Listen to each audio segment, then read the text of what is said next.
travel as far, even though this guy had the home run stroke last night. There were 3 home runs hit last night, and this guy had 2 of them his first 2 times up, both solo shots to start innings, the first and also the third. Granderson is 3 for 8 against Saunders in his life,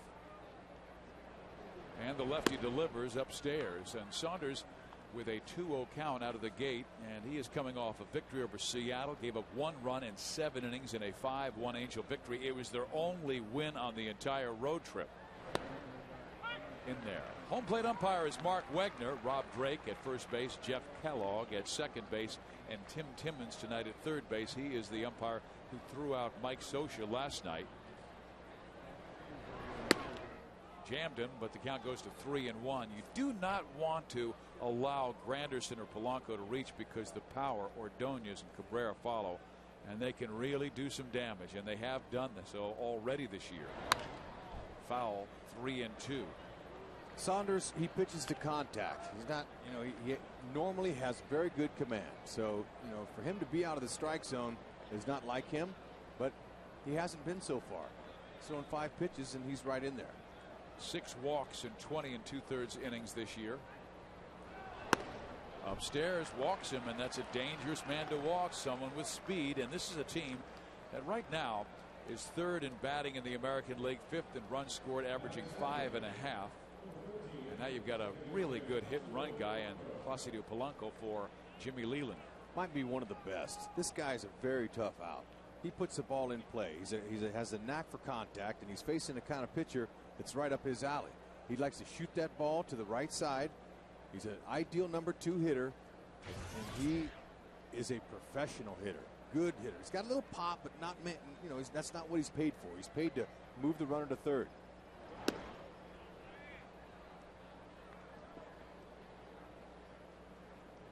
Polanco, a career .306 hitter. Granderson 1 for 1 stealing bases this year. They will not rush the ball or rush the field like the Angels do. The Angels 2nd in stolen bases. Tigers have 7, and Joe controls the running game very well. He's got a couple different looks. He'll show the runner. He'll change his hold times, and he gets the ball home fairly quick.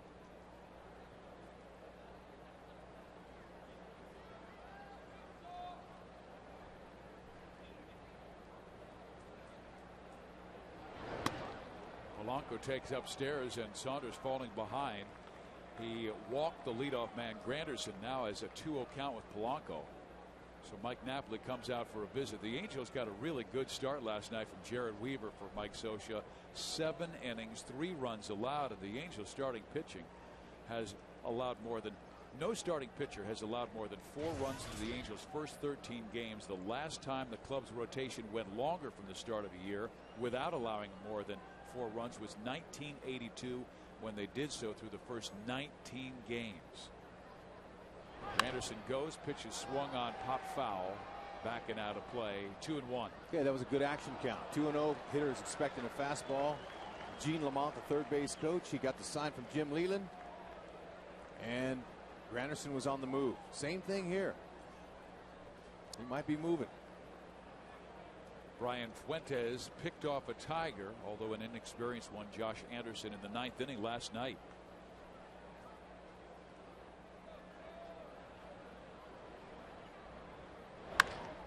Polanco sends it to left field. Abreu will not reach this one, and it hops up against the wall. Granderson rounds third, will come home, and Polanco has an RBI double. 1-0 Detroit. That ball was hit perfectly between the 2 defenders in the outfield. Okay, they couldn't get to it. Sometimes a ball is well placed, and it had some hang time under it, but there was no chances. It short hopped the wall.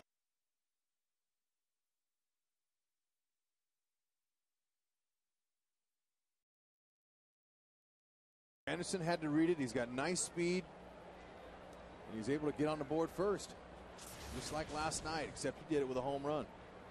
Detroit had a 1-0 lead in the first, then they had a 3-1 lead late. The Angels came back. Torrey Hunter's home run tied it in the 5th, and Gary Matthews Jr. double off the wall scored Hunter in the last of the 8th, and the Angels would win 4-3. Okay, situation calls for a ground ball to the right side. This guy has a very nice inside-out swing, good situational hitter.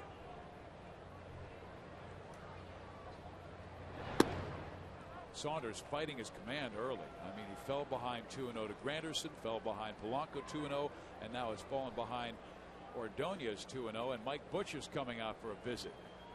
Saunders very sharp in his first 3 starts, beat Oakland on opening day, lost to Boston, but still went 7 innings, giving up 4 runs in his second start. And we told you allowed just 1 run in 7 when the Angels needed him in Seattle. Okay, Saunders, any pitcher, they don't like visits early in the first inning. I'm just going to tell you, and it takes time for a guy to find himself. Okay, whether you're an inexperienced pitcher or a starter, your first inning is usually the toughest one. But I guarantee you, they don't like all these visits coming out, but you know that's just part of it. Well, pitching coaches don't like 2-0 counts. No, I know. So it's his job to come out, but I'm just telling you the mentality of a pitcher, and he would never say it, but they're like, you know, let me get on track here. Ordonez is swinging, and that's just like Joe. Rex, the guy's struggling with his command, trying to command the fastball, and Saunders says, I'm not coming heater. So he goes off speed, and Ordonez looking fastball can only tap it foul. That's a nice pitch selection there. Change up on the outer half. Ordonez 1 for 4 last night.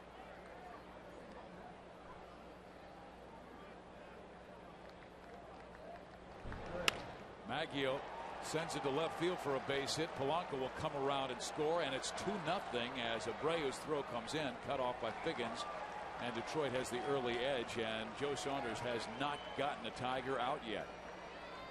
Okay, but when you fall behind to great hitters like these guys in the top of their lineup, they're looking for a ball to hit because they know you want to throw a strike. So these guys are premium hitters, and you see that 1100th career RBI. 7 years with more than 100 or more. This guy, you know, these are professional hitters and they're the best in the world. So the count will dictate lots of times how they'll perform. So this guy, it's no different. He's one of the hottest hitters in baseball right now. A walk, a double, a single, 2-0 Detroit. And Joe Saunders now facing Miguel Cabrera, off to a fabulous start this year. He's 3rd in the American League in batting behind Kevin Youkilis and Ian Kinsler. Hitting .451 already with 12 RBIs. Led the American League in home runs last year with 37. And that's after a poor first half where he had 26 home runs in the second half. But a lot of that was due to Fizz, the fact he played in the National League his whole career. He didn't know the pitching. He had to get used to all the pitching that first time through. That can be tough. Out of play, right side. 1 ball, 2 strikes. You know, last night we talked about the fact that he joined the Tigers for the first time. It was his first change of teams, but he went from South Florida to the cold north in Detroit. That was part of it. That was about 30% of it. But the rest of it was just getting to know the pitching. That's what Lloyd McClendon told me, his hitting coach, today.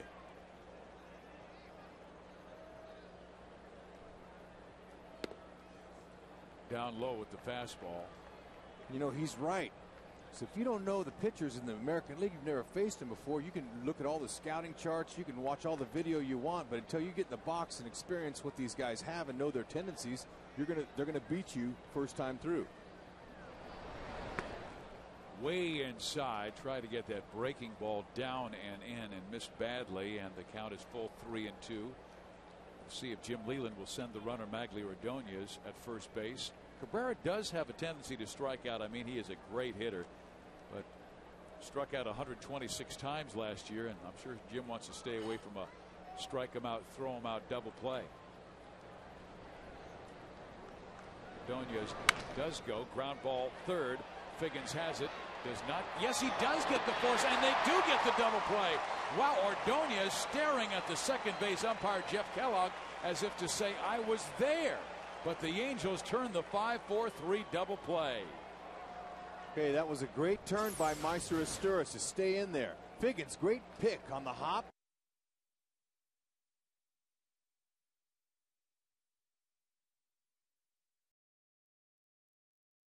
thought he was going to beat the throw. But right there, you'll see Meiser had it in his glove, and it's a game of inches. But credit Izturis for continuing on with the play and helping Saunders out in a big way there. You're exactly right. A 5-4-3 double play. And now a fly ball struck well to right field, and Gary Matthews Jr. there. So Saunders gives up 2 on 2 hits in the first.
Angels lineup. Sean Figgins will lead it off. Will be followed by mighty Meiser Izturis as Howie Kendrick just given the night off.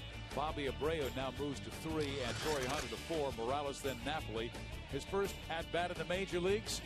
He hit it off tonight's starting pitcher. Big fly. Gary Matthews Jr. goes 7. Juan Rivera in the lineup 8 and Eric Ibar 9. And there is Justin Verlander. He has an 0-2 start with a 7.88 earned run average.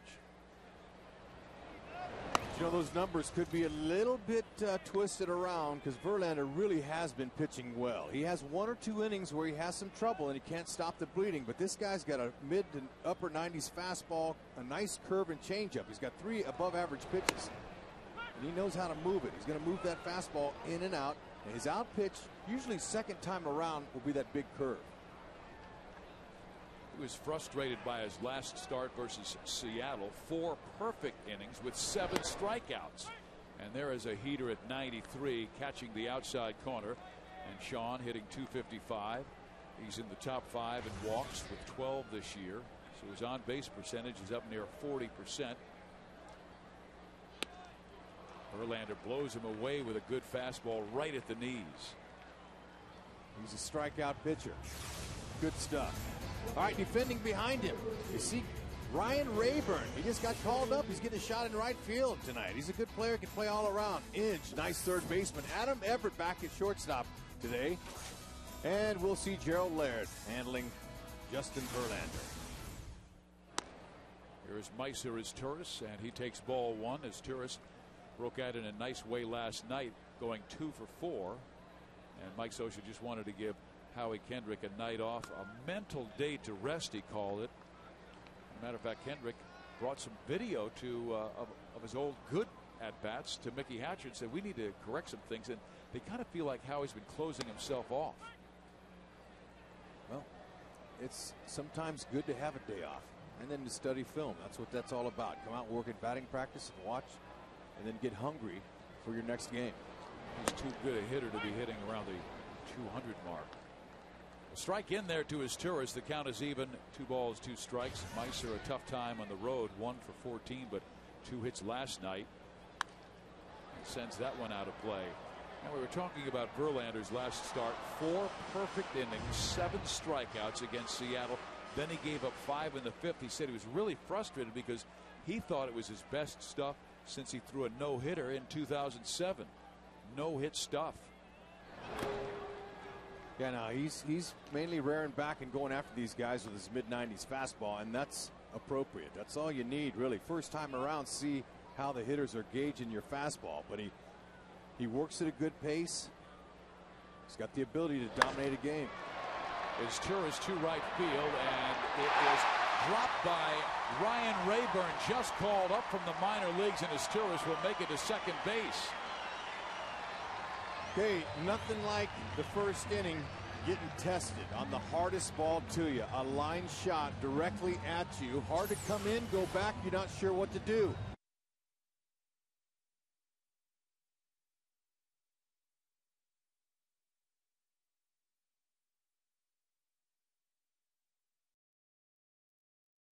He'll take that. Rayburn, he'll tell you he probably should have made that play, but hey, look, it's not that easy. His tourist gets a double. Tying run at the plate, Bobby Abreu still looking for his first Angel home run. And Abreu has 19 hits and only 2 extra base hits, 2 of them doubles, but hitting .373. It's all right. You know, hey, don't worry about the singles. The singles are great. The power will come. He's 3 for 7 with a homer off Verlander. Rolls that one towards first, foul. Not too many guys have good numbers off against Verlander. Torrey Hunter, he's the only Angel with a substantial amount of at-bats against Verlander with 20. He's on deck. Abreu, though, you can put him in the category of a great hitter.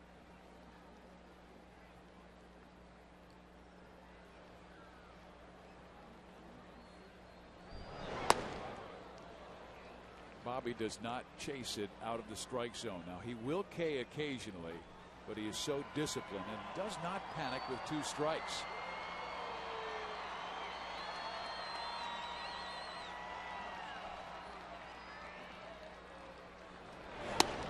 Up and in. 2 balls, 2 strikes. Okay, now this is a little bit up and in. Now the target by Laird was down and in. Okay, he's saying, all right, just steady as she goes. Sturris, pretty good lead out there. He runs the bases well. They stay inside on Bobby, and at 95 miles an hour, that's 3 straight fastballs in on him. And the earlier one was up and in. I don't think he's seen one that close to his head since Josh Beckett in Boston, which created quite an altercation, and Beckett got a 5-game suspension. Is Turris at second base.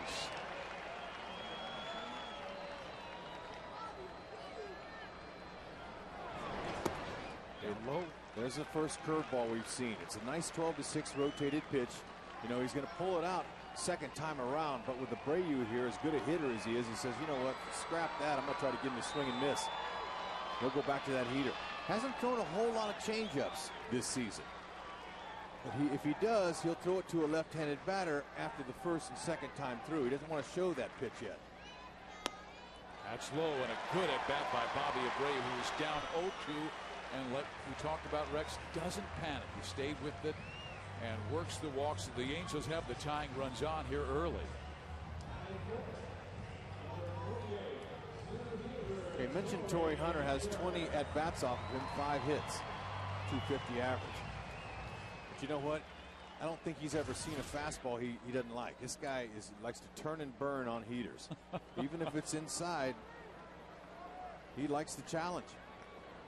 Well, he's been hot, hitting .310, 5 home runs, and he goes after the first pitch fastball, fouls it off, strike 1. Okay, we've been seeing this a lot. 5th home run last night. Ball had nice carry on it. 20 degrees warmer. Tonight may not be as far, but still, if you get a hold of one, Torrey Hunter, he's got plenty of power. Again out of play, nothing in 2, and Justin's working him up in that strike zone.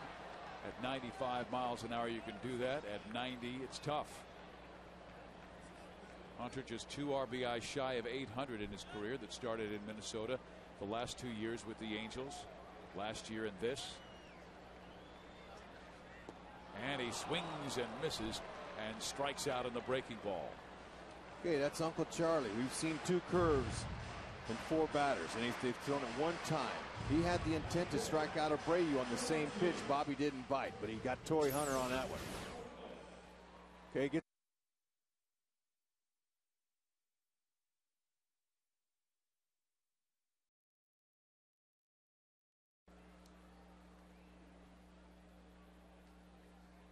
Angels a little bit better with runners in scoring position than last night. Okay, 230 now. They're creeping up there. Now another guy with good power looking for his first home run of the year, Kendry Morales. I was talking to their hitting coach, Lloyd McClendon, today, former manager for the Pittsburgh Pirates, and we talked about Morales. He said he likes Morales' swing. He says this kid's going to be fine, and I agreed with him. He's got a good level swing from both sides of the plate, but he too is learning the pitching. Notice the respect. 2 curveballs in a row to Morales. So he didn't show anybody 2 curveballs in a row to start the at bat. Right, so he's got a little respect for Morales' swing. Morales, he is 2 for 15 with runners in scoring position so far in this young season.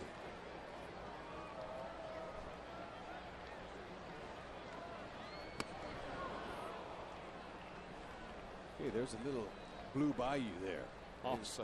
That was a good, firm fastball in the mid-90s with a good, smooth delivery. This guy's a power pitcher, and he can pile up some strikeouts. First 2 outs, strikeouts of Sean Figgins and Torrey Hunter. 2 on, 2 out. And Morales swings and misses at the last 2 fastballs, and he now has a 2-2 count. 2 curveballs, then 2 fastballs. He's gone from 79 miles an hour with the breaking ball to 97 miles an hour, topping it out with that 4-seam fastball.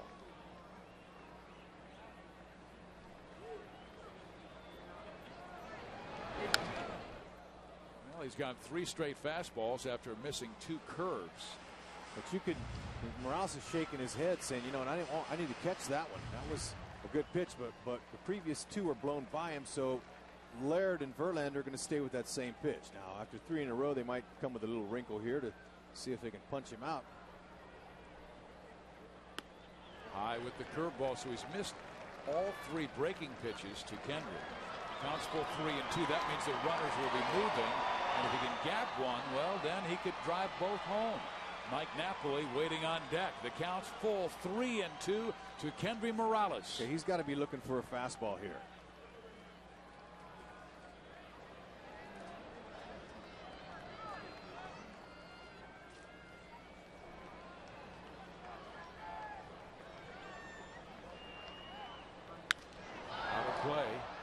One thing the Angels did to Galarraga last night, even though in that first inning, Rex, they didn't score, was they forced him to work. And Galarraga threw 28 pitches in the first inning. Verlander has thrown 28 pitches now in the first inning. I congratulated hitting coach Mickey Hatcher for the great game plan they had last night. I tell you, I don't know how they laid off some of them pitches, but they're doing the same thing here. It's good. They're taxing it, fouling some pitches off. The next pitch will be the 30th of this inning by Justin Verlander. Big, strong kid out of Haydenville, Virginia, just 25 years old, but tremendous stuff. He was the Rookie of the Year in 2006 when he won 17 games, but got a little tired down the stretch, and in the playoffs had an ERA over 6. Okay, after a fastball at 96, he fouled it off of his leg. They usually come back with the same pitch. Now, this next one will be the 9th one to Kendry. It's good AB going here. He's seen a lot of pitches. In the air, right side, Ryan Rayburn backing up at the wall. Gone!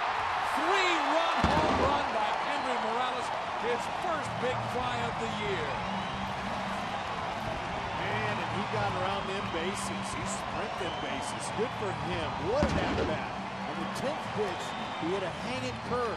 Okay, you throw that many fastballs to a guy, and you mixed in with some curveballs that missed. Morales looking for the mistake, and you got it. That ball was hanging up there. Like I talked about before he took the mound.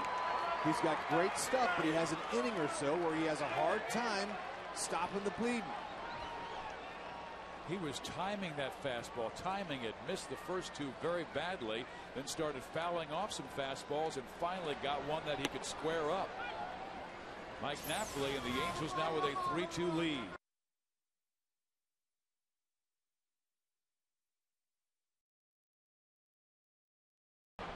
Got a breaking ball that he could square up and drive out of the yard, and I would imagine that Verlander went away from the fastball after Kendry started fouling the pitches off and timing them better, so came with the breaking ball. Kendry just does get it over the wall. That's the lift the Angels need. See how important a long ball is. That's one swing and 3 runs. That's their first 3-run home run this year. Napoli 1 for 7 lifetime. We mentioned it earlier. His first major league at bat, he hit a homer off Verlander on a breaking ball.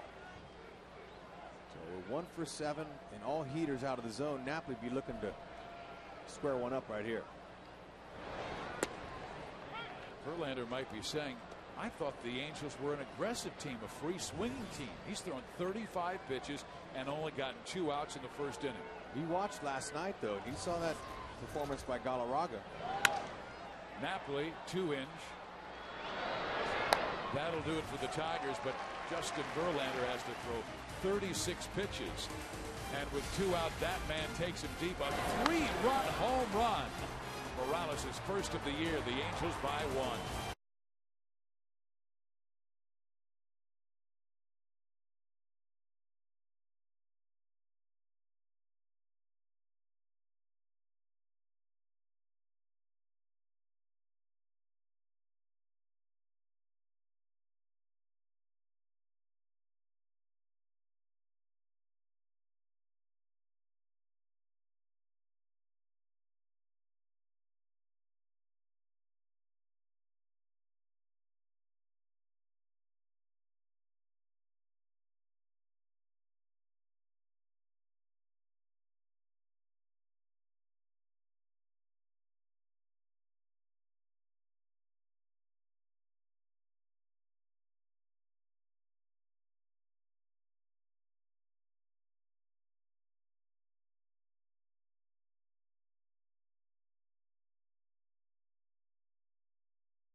In the box right now, try the mini sirloin burgers. There are 3 delicious burgers on toasted mini buns.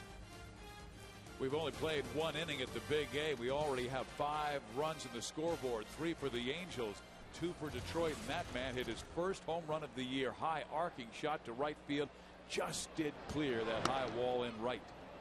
On a great at bat. Now let's turn the page to Saunders. He threw 21 pitches in the first inning, 19 pitches with no outs, and then 2 pitches he got outs. He got double play in another one.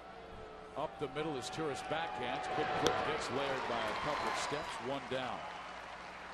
What a nice boost, though. Now he's taking the mound here in the second with a 1-run lead after giving up 2 in the first. Sando to get right back on that mound and pitch his game. He was fighting his command early, and we saw that in the opener against the Oakland A's. Even though he shut them out in 6 2/3, he was fighting his command early, couldn't get the good feel for the breaking ball, but once he got it, he was lights out after that. Saunders had a hot start last year in April. Here's Brandon Inge, breaking ball in there for a strike. As a matter of fact, Joe Saunders and Irvin Santana opened last year 6-0. Only the 8th pair of teammates to do that since 1920, and they needed both of them. As Lackey and Escobar started last year in the DL, and the guys to answer the call and lead the Angels to first place were Joe Saunders and Irvin Santana, and both made the All-Star game. 1 ball, 2 strikes. Actually, we should tell the fans that tomorrow night's starting pitcher for the Angels will come from Salt Lake City. It is 30-year-old right-hander Matt Palmer. Because of all the Angels' injuries to their starting rotation, 4 currently on the DL. Foul back. Count stays 1-2. Well, the Angels have some arms to choose from. Okay, Palmer, he'll get his shot. Whether it's O'Sullivan on Saturday yet, I don't think Mike Scioscia's announced Saturday's starter. But you know, they also have Jordan Walden. They've got a few options. And Anthony Ortega. Right, there's a few options. You know, for a little time before it takes Santana and Lackey to get well, that's one of the reasons the Angels haven't reached out to a veteran starter, because they've got these guys coming. You know, and why not test your depth in the minor leagues for a couple starts? Santana and Lackey both threw bullpen sessions yesterday, and Mike was saying, you know what, we'll know more about those guys when they come in on Wednesday, saying we feel great. Well, both of them felt great, and now one will throw on Friday, one will throw on Saturday, another simulated like session, and then they'll likely go to Arizona. Extended spring training. Saunders all of a sudden a little wild with that fastball, and the count is even. He's trying to pick him up a strikeout up. It's got a little bit too high. But still, it cracks me up, the print writers, how they try to put pressure on the Angel organization to say, go outside and get a free agent. But you know, if Lackey and Santana and even Escobar weren't due to come back till the All-Star break or after, then, you know, you might need some length. But it's going to take any one of them veterans, it's going to take them 2 weeks to get ready. They need some starters now. Why not go and test the depth and see who's going to be the next guy they could use when they need him? Check swing, 3-2, and you just saw Tony Regan's the general manager, and owner Artie Moreno is here tonight. Yeah, I didn't need Jim Leland to tell me before the game what a great owner Artie is, but he told me that. I said, Artie, we know that out here. Inge pops up on the infield, and Morales makes the catch. 2 outs. Hey kids, now's your chance to join the 2009 Junior Angels Kids Club presented by FS West for just $18. Junior Angels Kids Club members receive $3 or 3 free game ticket vouchers. That's right, 3 free game ticket vouchers. First in line for Kids Run the Bases and exclusive Junior Angels white or pink mesh jersey and much more. Visit angelsbaseball.com to sign up today. That nice little bender for a strike. First pitch to Ryan Rayburn.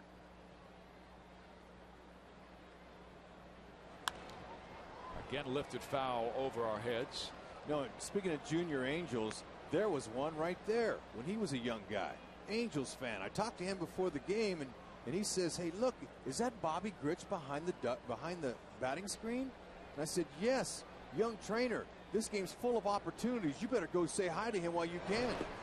It's an opportunity to shake hands with the great. He says, you know what, Hud? In Palm Springs, when they used to train back then, I was a young junior Angel, and I went to Palm Springs, and Bobby Grich gave me one of his bats, and he still knew the model, number, and everything. So, trainer, he was like a kid out here stretching today. Well, Bobby's one of the nicest guys you'll meet, very engaging. And it made Gritchy feel good. Exactly. Man, I told him, hey, go make Gritchy's night, man. Go tell him how much you love him. Here's Ryan Rayburn, just called up from the minor leagues. And Saunders blows him away with a fastball low and on the outside corner. Bounce back. Second inning excellent after a rough first.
he'll be able to return. He was placed in the disabled list retroactive to April 16th, just last week, and it will be 1 month before they even reevaluate Big Daddy. But when he comes back, he will be the team's designated hitter. That's just fine with Mike Scioscia. Just get his bat out there. Yeah, he was playing through that torn pectoralis muscle. He was playing through that. So finally I said, hey, look, maybe we should go take a look at it. And just speaking of playing hurt, Matthews Jr. did that last season. That's why he was a little sporadic getting out there. He was having a tough time on his left knee, especially batting from the left side. That's his sit-on knee. That's where you put most of your weight to start. So he's healthy now. It looks like it. And you know, he's had some good numbers. In 5 at-bats, he's got 3 hits off Verlander. Likes that heater. He's always been a very good fastball hitter. Verlander came after him with the hook. Count is even, 2-2. Teased him with that high fastball at 3 balls and 2 strikes. But Gary said this was the latest he's ever picked up a bat because he had the knee surgery. He said he went through therapy and did all of the rehabilitation. So he finally picked up a bat in late January, and he lines a base hit to right center field, hard around first base, put the brakes on there, and the Angels have a leadoff single. All right, make him 4 for 6 now off Verlander. Nice hit. Be good to see him getting hot. He's starting to heat up a little bit. Seeing the ball well. Ran the count at 3-2. Another Angel hitter running through the count. Like that. Milking the pitches. Making Verlander expend them.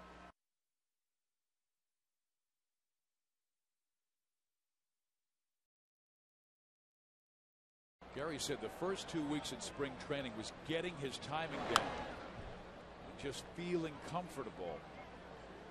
And he said then the last couple of weeks he got his timing down, and it was the extra work with Mickey Hatcher and the batting cages at Tempe Diablo Stadium, and then he started feeling comfortable. And once you feel comfortable, he said, that's when the confidence comes around. I'm waiting for Gary to steal his first base because he's got his good legs under him. Does not go, and Rivera takes strike 2. You know, Mike Scioscia didn't panic this year, as Juan has a couple words with Mark Wegner. He didn't panic when Matthews said, hey, look, I'd really like to get some more playing time this year. Scioscia expects players to want to play. Okay? That's not the first time that's ever happened to him. He says, look, we're going to need you. You're going to get to play here. A tapper to Inge. His only play will be first base. Throws out Rivera, but Matthews moves into scoring position. This is like moving him over. Did the job there. But, you know, so Scioscia, if he would have jumped at Matthews' request, I mean, he didn't exactly request to be traded, but, you know, Mike says, hey, look, I'm not going to trade you and watch you play somewhere else and likely have to pick up half your salary. You know, just stay here. We'll continue. We need you. Sure enough, he knows how important depth is, and Matthews, he's got a great chance here to show him. The other thing is, Rex, the Angels don't have right now in the big league level anyone else who could play center field. Rivera, Bobby Abreu. Kid Borges isn't ready yet. No. And Reggie Willits can play center field. Right now the Angels with those 4. Sean Figgins can play center field. Sean Figgins, I think, could play any position. Sure he could, and start every day. You know, he could pitch. I believe it. With his arm? Yeah, no question. Hey, now, 2-0 count here. Ibar, he loves a good fastball. So right here, he's looking to come out of his shoes. I mean, not over swing, because the velocity on Verlander's fastball is plenty. It's a nice, easy swing right here. Lines it in the gap, left center. That ball will drop. Here comes Matthews around to score the Angels' 4th run. And Rex, you nailed it. Hey, look, the Verlander, he's missing early. Okay, when you fall behind, you know a fastball's coming. Well, you were talking about the easy swing. That's right. That was a nice, easy swing, and Ibar easily gapped it.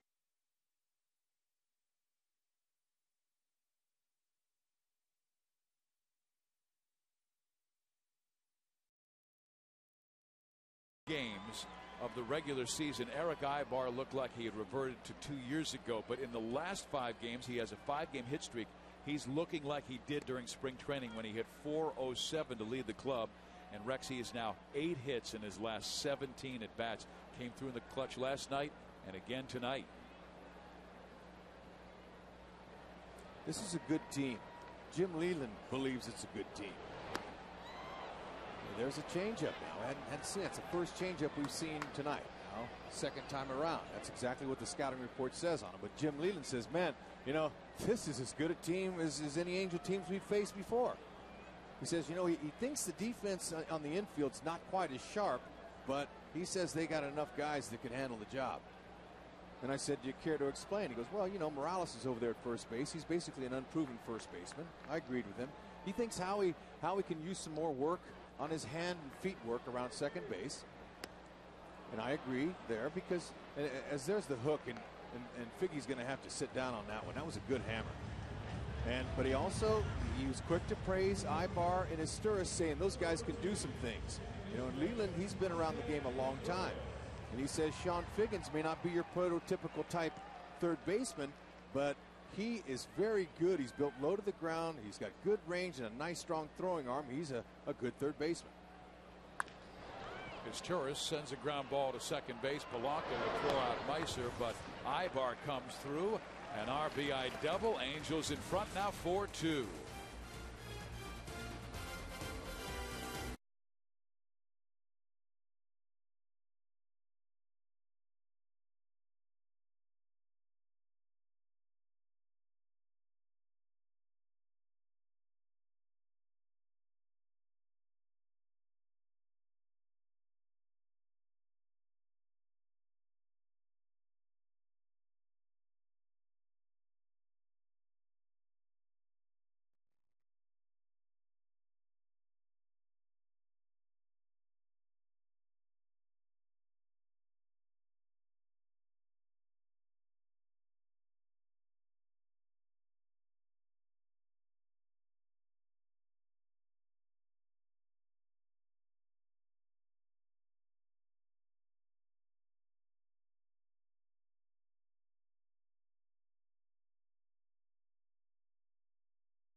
Local Southern California Porsche dealer for this limited time offer.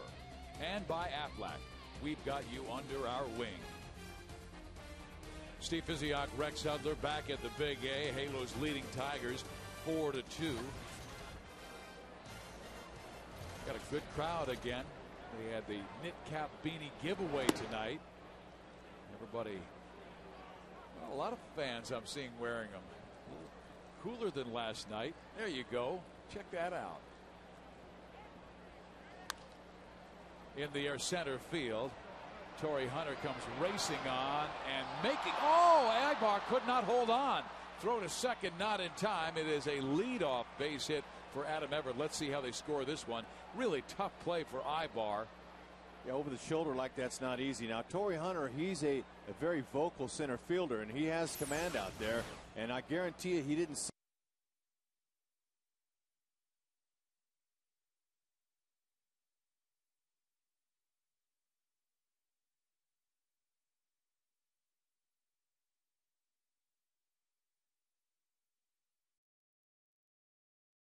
ball unless you hear the outfielder call you off. Then you peel off. Curtis Granderson walked his first time up, showing bunt, gets it down. Saunders will go to first base, and they just do get Curtis after Sondo juggled the baseball. Moving to third is Adam Everett.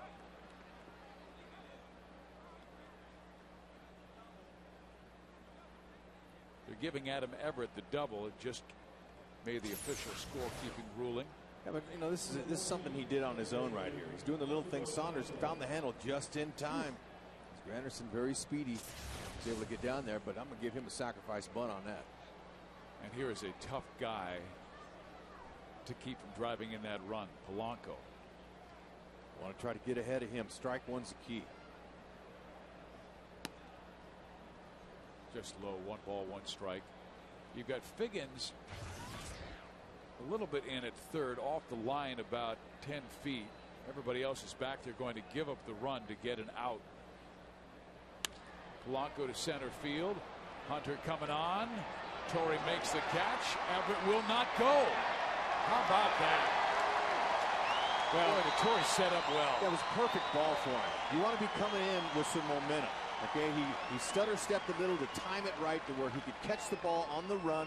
And that man right there, Jim Leland, we were going over the Angels' outfield arms, and he said, "What do you grade Torrey Hunter's arm at?"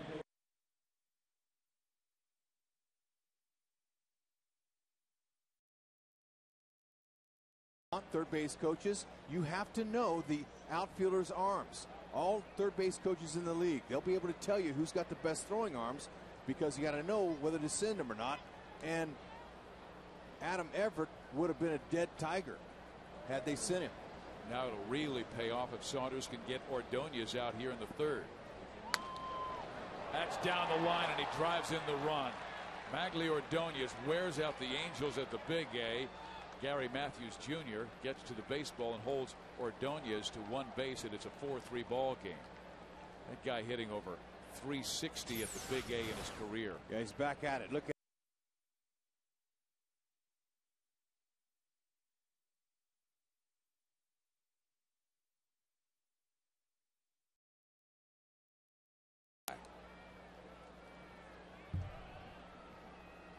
the top of the 3rd inning.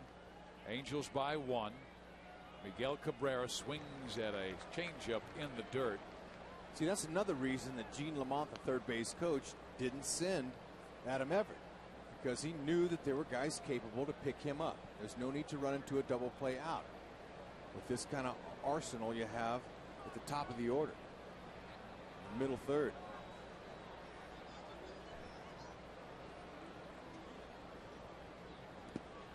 Another off-speed pitch in the dirt, blocked nicely by Mike Napoli.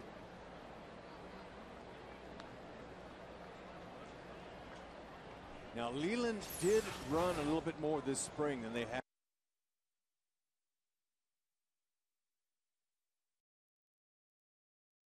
Expect Magli Ordonez to be going, especially with a home run hitter out. They're more of an action team now. I mean, on Sunday when they beat the Seattle Mariners 8-2, they had 2 squeezes in that game. I didn't see Leland do that much last year. Well, you know, you got to have the personnel. Last year they had a bunch of stars on this team. It was a star-studded lineup. But paper doesn't win always.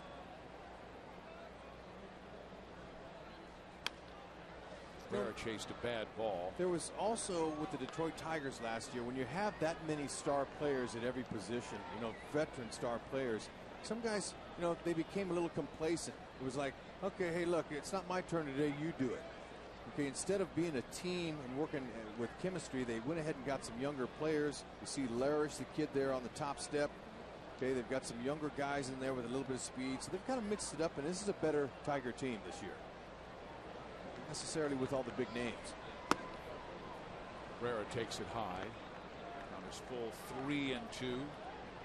And last year they also had very bad pitching and bad defense. Their team ERA 4.91. They made 113 errors, second most in the American League. They revamped the bullpen with Lyon, Perry Robertson, Rincon, new closer, and Fernando Rodney. Better defense, and Adam Everett. Brandon Inge back at third base. Keep her down right here. Line to right field. Ordonez around second base. Matthews goes that way. Cut off by Ibar. First and third for Detroit.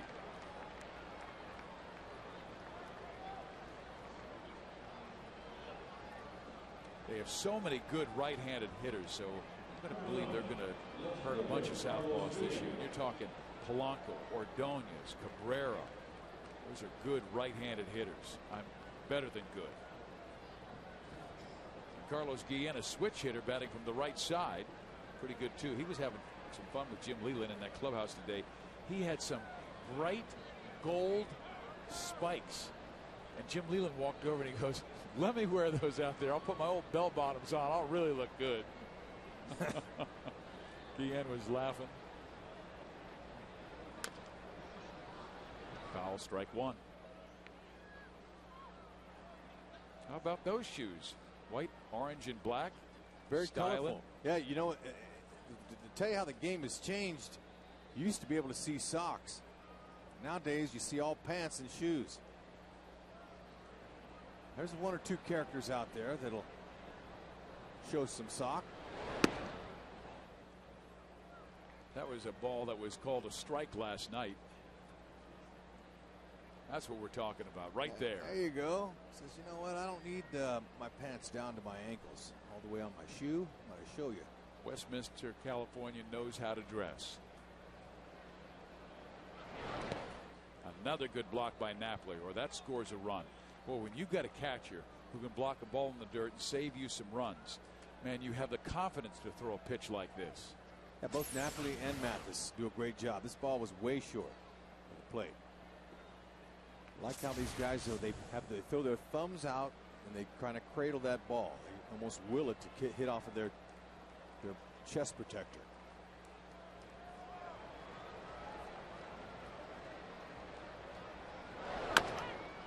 A chopper to third, and it will roll foul. And Figgins glad it did, because they had no chance to get Magglio-Ordonez and no chance to get Guillen. Figgy's played third base here long enough to know when to let one go. Okay, ball's got top.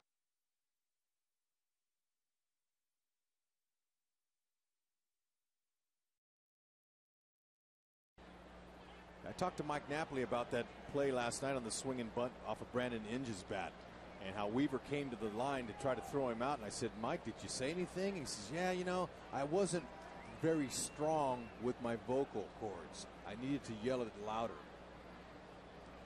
No, no, no."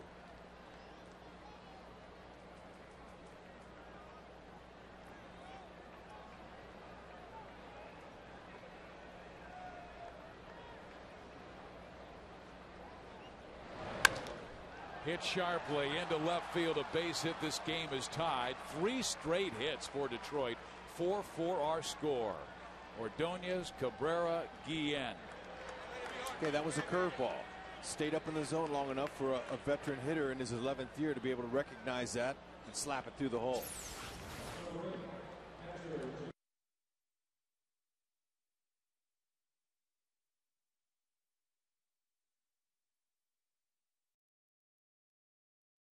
More than 4 runs through the Angels' first 13 games, and Saunders has given up 3 so far in not yet 3 innings, and not done yet here in the third.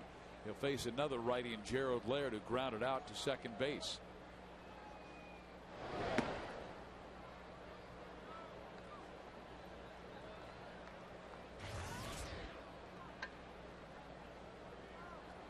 La Quinta High School hit .630 to lead the state his senior year.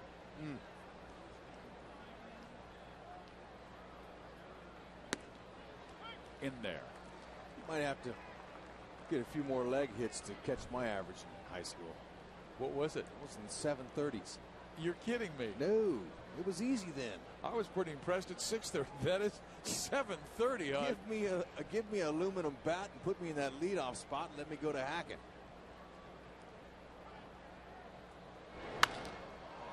Right center field. Matthews runs it down. Great break by Gary. He makes a fine running catch, and that saved maybe 2 more runs from scoring.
In the third inning and already 8 runs on 10 hits.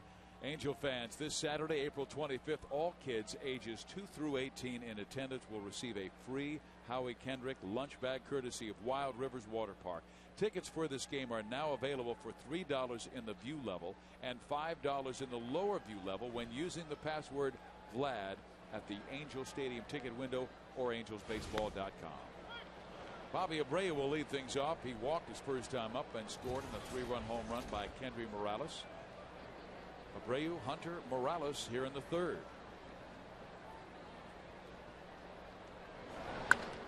Hit sharply. Everett eats it up and throws out Bobby. 1 down.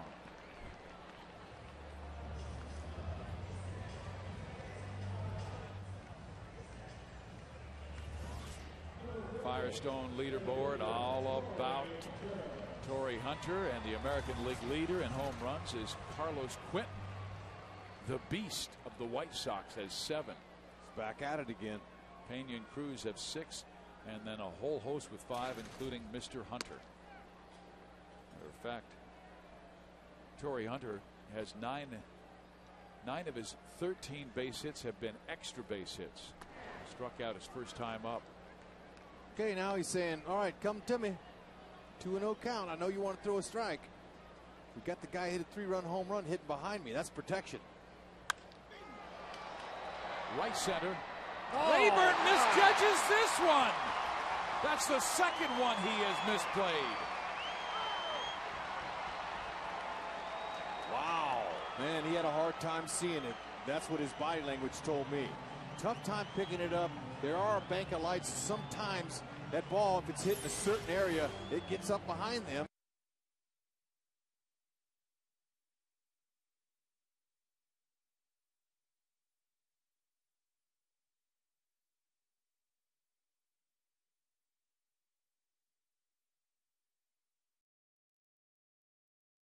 Still, this young man just called up from the minor leagues today when they placed Marcus Thames on the disabled list, and that is 2 of his 3 innings where he's misplayed a ball. Meiser Turris hit one at him. It glanced off his glove, and this one completely tied him up in right field. So Morales up, and he gets a first pitch and grounds out to first. Hunter goes to third.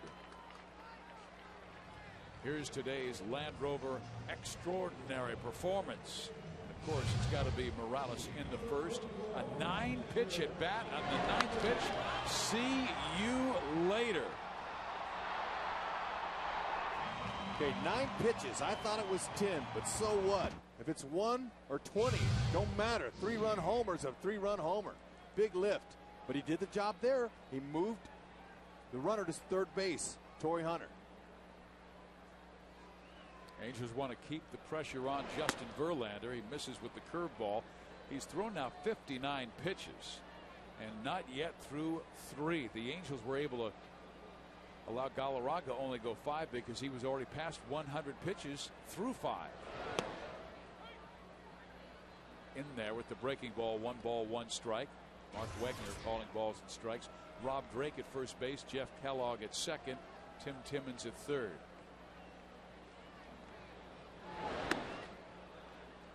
Mike, it was May 4th, his major league debut, May 4th, 2006, in Detroit, Comerica Park. First major league at bat, curveball from the starting pitcher tonight, Justin Verlander, and Napoli hit it out.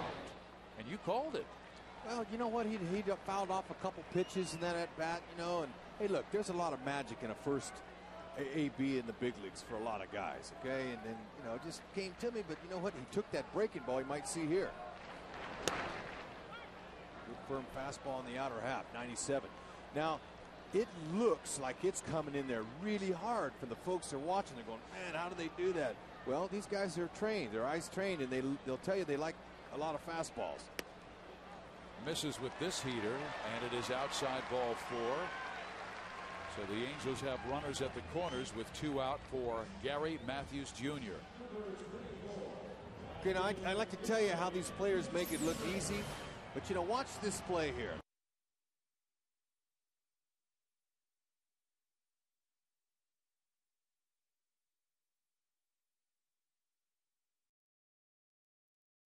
comes naturally to you. 26 years young, that guy, and he can blow a bubble in mid-fielding.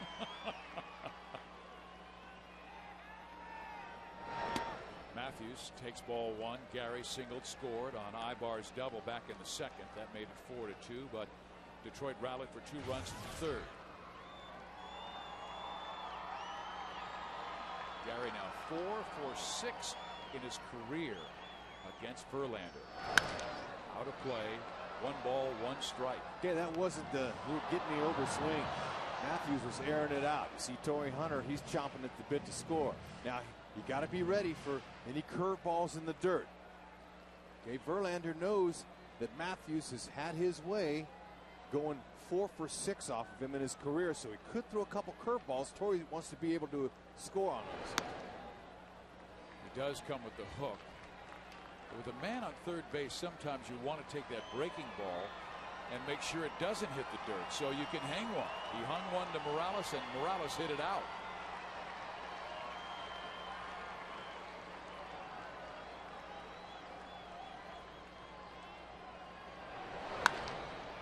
Popped up, left side. Long run for the left fielder, Gianni. Gets there, makes the catch, ending the inning. The Angels threaten but do not score, leave 2 on.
Justin Verlander is one of 2 pitchers ever with a complete game interleague no-hitter.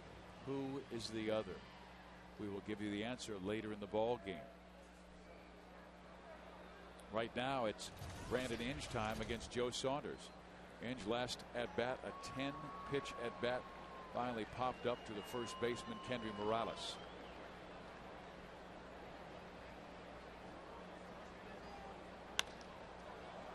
Center field, Torrey Hunter, 1 out.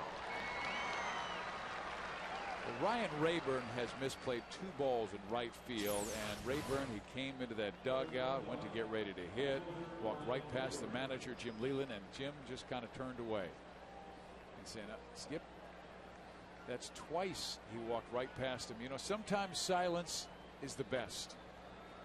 Well, you know, Leyland, you know, he's an old school skipper, and Rayburn's first day on the job this year. He's going to cut him some slack. He knows how tough the game is to play. Pops up right side. Morales or his tourist. It's Kendry making the catch. 2 quick outs, and that's good for Joe Saunders. So Okay. Ryan Rayburn came in, Rex, and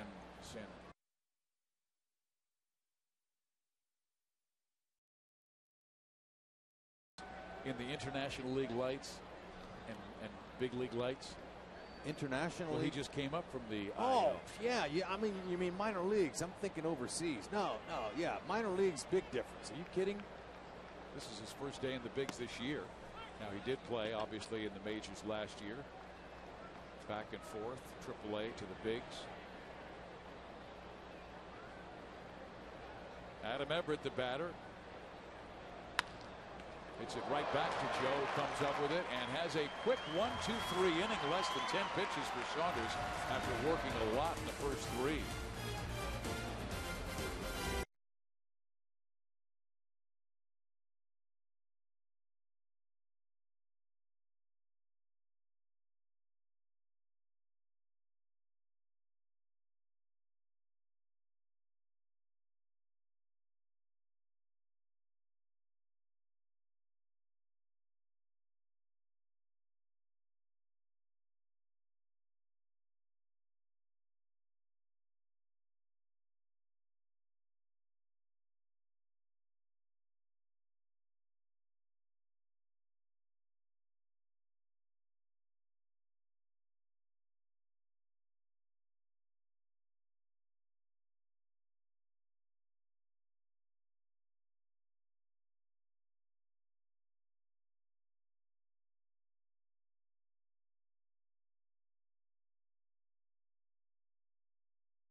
Justin Verlander a couple of years ago, one of 2 pitchers ever with a complete game interleague no-hitter.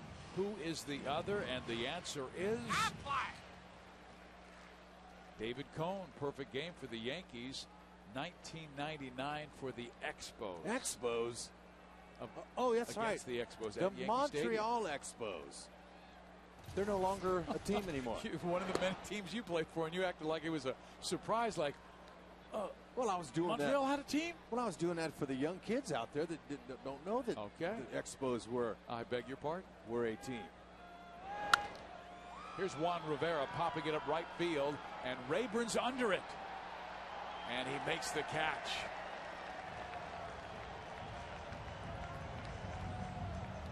Jim Leland says, doing his job. Leland didn't say anything to him. Yeah, Leland used to wear his cleats all the time, metal spikes. I saw him at batting practice today. And I said, hey Skip, where are the nails? He says, I got a sciatic nerve problem. It's bothering me. Can't wear them anymore. Ibar left field. All of a sudden, Verlander getting some early count outs through 36 pitches in the first inning. Needed 16 to get through the second and 16 more to get through the third. The Angels would love to see this guy work so they can get him out and get to the middle relief. So 2 quick outs as Rivera pops up to right and Ibar pops up to left. Figgy, I believe, will be taking. Sean has struck out twice.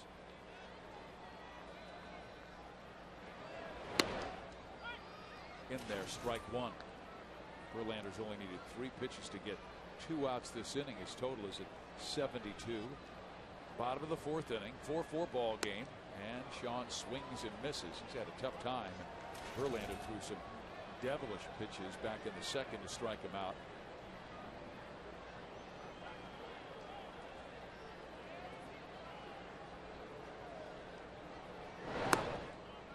Check his swing. Did he go? Yes, he did, and strikes out. So Figgins with the hat trick, striking out 3 times, 3 of the 4 for Justin.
For the Angels, top 5 we go, and Angel fans, spend your Friday nights at the Big A watching exciting Angels baseball that is followed by one of the best fireworks shows in the Southland. The next Big Bang Friday takes place this Friday night, Angels against Seattle. Tickets for this game now available for $3 in the view level. That's right, $3 in the view level and $5 in the lower view level when using the password VLAD at the Angel Stadium ticket window or angelsbaseball.com. Well, Saunders wants to get Granderson out, and a big reason why is hitters 2 through 5 have been wearing him out tonight. Granderson is walked and sacrificed. Takes a breaker there that misses 2 and 1, but the next guys, Polanco through Guillen, are 5 for 8, scoring 2 runs and driving in all 4 tonight. Foul. You know, $3 view seat, you can barely get a gallon of milk for $3, and you can come out here and enjoy a 3-hour entertainment, 2.5-hour ball game for that. That's a great price. 2% or whole? 2%, please. Ooh, up and in, and Granderson jumps out of the way, counts full 3 and 2.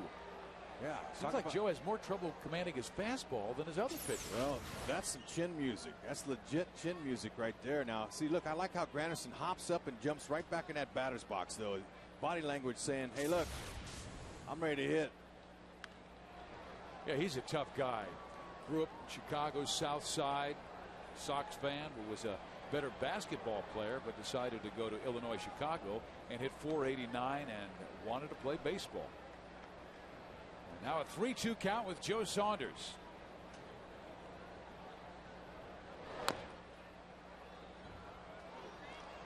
You know, Fizz, this is a good at-bat here. Okay, got a good battle going here after a little chin music. Granderson, he's not going easy. Saunders needs to be a little bit careful. Next pitch will be his 8th one. Shaking once, shaking twice, says yes on the 3rd one. He hopes it's a charm. Hit well, right field, corner. There you go. Home run. 5-4, Detroit, and Granderson has gone deep 3 times in the series. He knew Saunders was coming in with a fastball like he did the previous 2 pitches. And he hooked the pole down there. I mean, you can tell when a hitter's got a good AB going and when he gets woken up. And that's 3 home runs now in 2 games. Saunders thinks he's got a hole in there on Exmo. 4 seams. See the 4 seams coming at you? Granderson didn't exactly get all of it, but just enough to sneak it over that 330 sign. Now it's Polanco. That's the first time an Angel starting pitcher has given up more than 4 runs in a start. We are in game 14. Hey, nothing wrong with that. Team's still in the game. This is a nice ball game right here. Fans are seeing a little bit of everything. So the first 5 guys in the order have done their jobs quite well.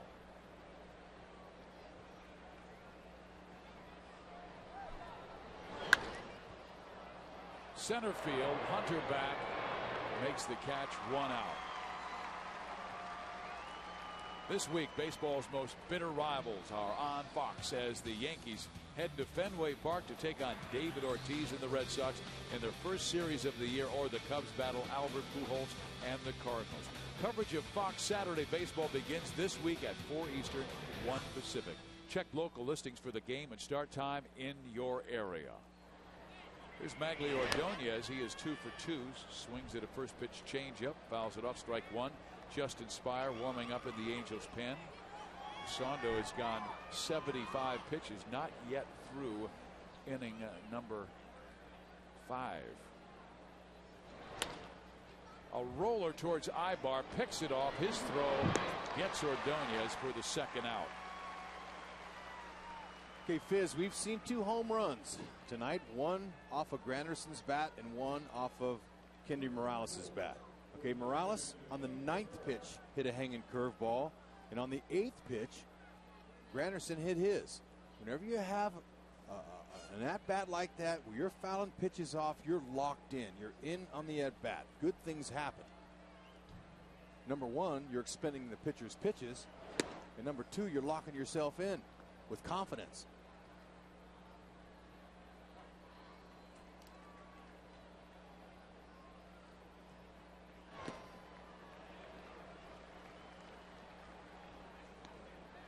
Miguel Cabrera has a 1-1 count. He's chased some bad balls from Joe, but he also was able to take one and lace it to right field for a base hit his last time up.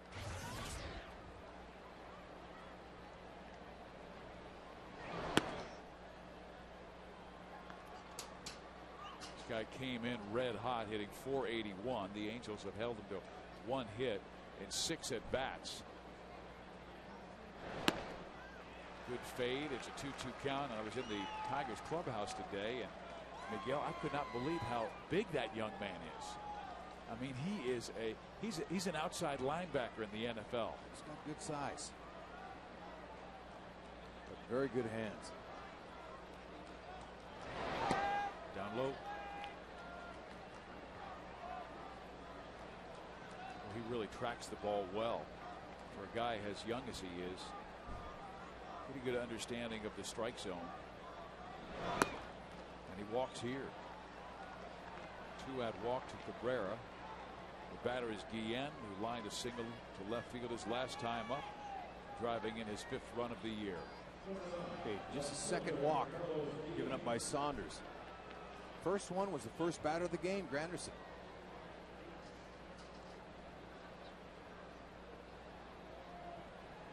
The veteran Carlos Guillen, now 33 years old, from Venezuela, his 11th big league season.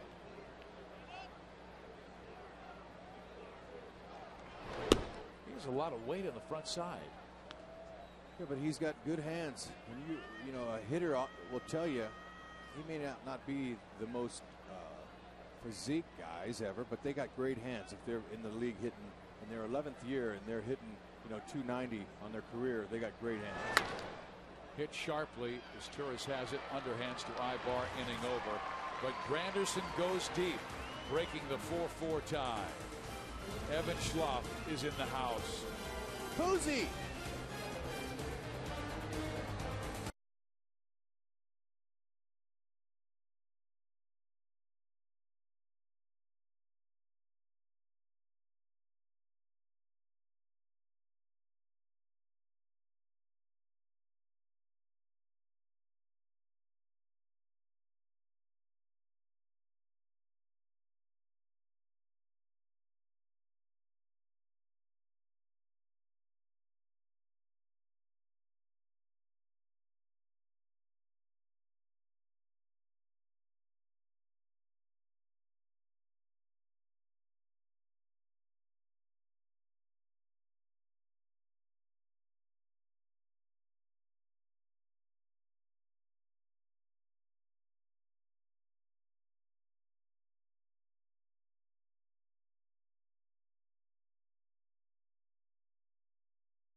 Inning.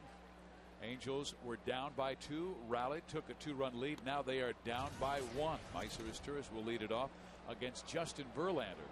He's thrown a lot of pitches, 74 through 4 innings. Angels want to work him after he only threw 6 in that last inning.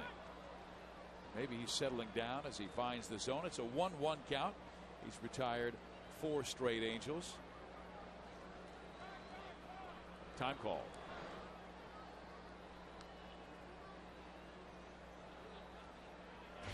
Meiser with a double and a ground out, 1 for 2. You know, there's been a lot said about Meiser hitting in the 3rd spot. And actually, he's hitting the 2nd spot tonight. But with Brandon Wood here now, you know, people want to see Brandon Wood. But it's a situation where Mike Scioscia has been patient, but it's not Brandon Wood's turn yet to get an everyday role. If there was an injury to one of the guys, sure, he'd be happy to put him out there. But Nesturis is a steady guy. You know, Ibar, Figgins, you know, they're entrenched right now, and unless something else happens with them, Brandon Wood is here just to kind of back up for now. Okay, he's going to get his chance to be an everyday player, and he may force his way on. I mean, if you tear up AAA, and he's doing that lately, well, you'll have a chance where you take the decision away from the manager as Mike Nesturis gets the base hit to left field. And our Jack in the Box outside the box. It's about Miguel Cabrera fielding and blowing a bubble. Well, this is definitely outside the box here. What kind of concentration? He's got a bubble already blown on the way the ball's coming to him. Nothing to it. Now, you young players out there, I don't expect or suggest that, but that's Jack in the box, who's always in the box. But Miguel was outside the box with that bubble chewing skills and blowing skills. Now the tying run is at first base, and Nesturis. Bobby Abreu's the batter, and Bobby singles to left field, and the Angels have something started in this 5th inning. Another opposite field base hit. We saw that last night from a lot of hitters going the opposite way. So it looks like the Angels offense is trying to start to do something here. They're milking a lot of pitches. You know, there's some early count hits going on to the opposite field. You're seeing the ball a little bit longer when you go the other way. Okay, you see it travel. That's a fastball. Nice, easy swing. Love that Exmo camera. Look at him shoot the hole.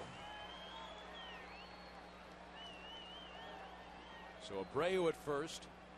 Second is Nesturis. Torrey Hunter the batter. Hunter's so hot. 5 home runs to lead the ball club this year. Also tops in RBIs with 9.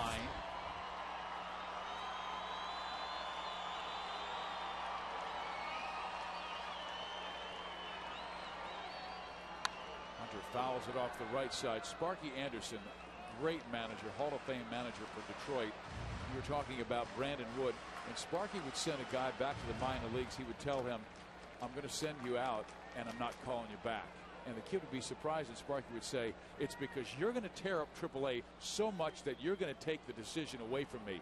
You're going to be hitting like 350, and I'm going to have to call you back. So go down there and tear up AAA.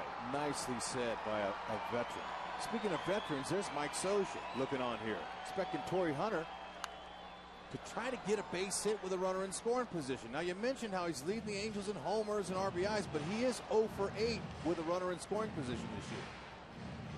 He really wants to get that hit here. It's 0-2. He's got his hands full with a power pitcher with 3+ pitches in Verlander. See if he can come out with a 2-strike approach. Outside, 1 ball, 2 strikes. He struck out on a curveball away from him back in inning number 1. Doubled in his last at bat. Rayburn misplayed a ball in right field.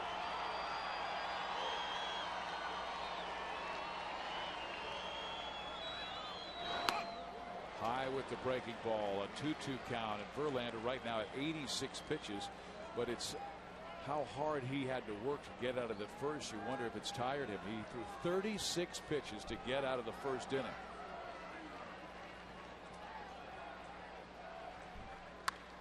Ground ball, that'll find the hole. Here comes Nesturis, and he will score the tying run. To third goes Abreu. It bobbled by Brandon Inge, and that moves Hunter to second base as well. So Torrey comes through with a hit, and his first base hit with a runner in scoring position this year. There you go. We talked him into it. Now that is what you call a 2-strike approach. Putting your home run swing away, shorten it up, and just try to find a hole some way. Okay, Torrey Hunter recognizes his pitch on the outer half. Okay, look at him, but he goes ahead. He keeps his eye focused on that outside pitch and just went with it. 3 straight singles by the Angels, 2 to the opposite field. Abreu, a left-hander to left, and Hunter, a right-hander to right.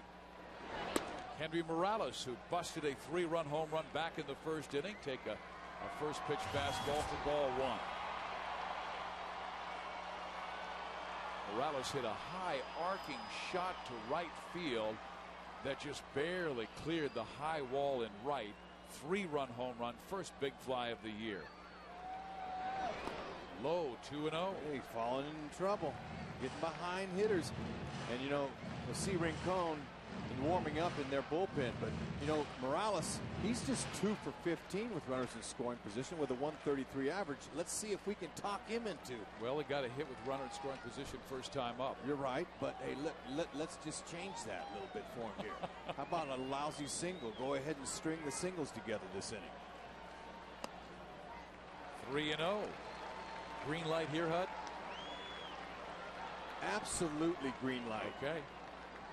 You got a right-hander on deck in Napoli. He's 0 for 1 against Justin. It's got to be belt high and where you like it. See if we can hit him another 3-run. In there. 3-1. Came with the fastball. It's a good pitch, though. He saw that hair on the outside part of the plate. He didn't want that one. He's still in the same situation. Verlander's thrown 17 pitches in this inning and hasn't gotten an Angel out.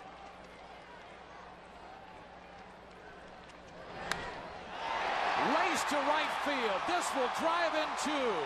In comes Abreu. In comes Hunter. And the Angels go in front by 3. By 2, excuse me, 7-5.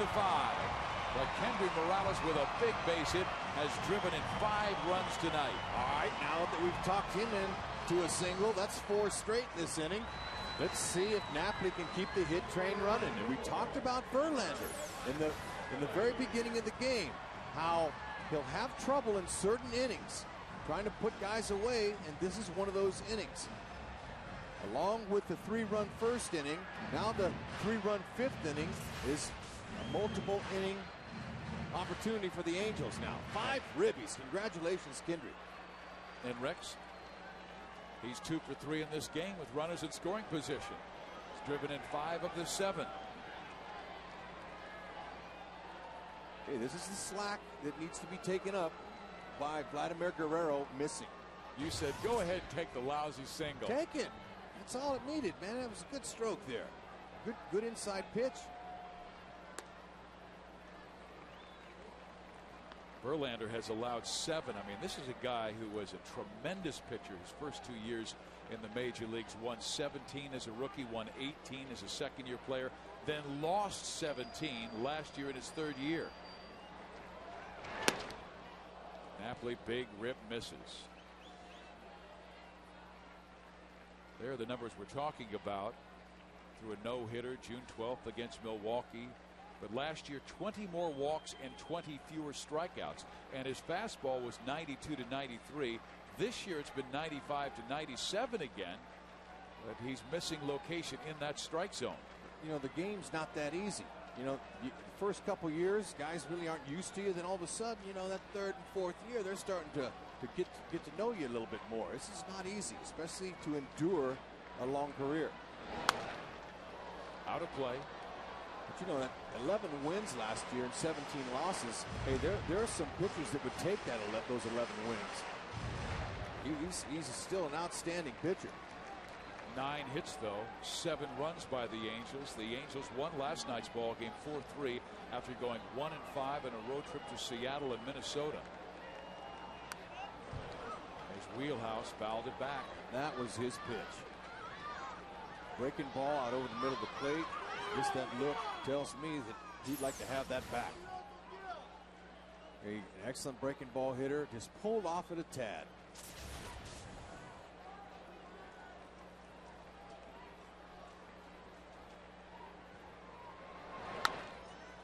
Fastball again lifted foul, out of play. He's still bringing it up there, 94, 95 miles an hour.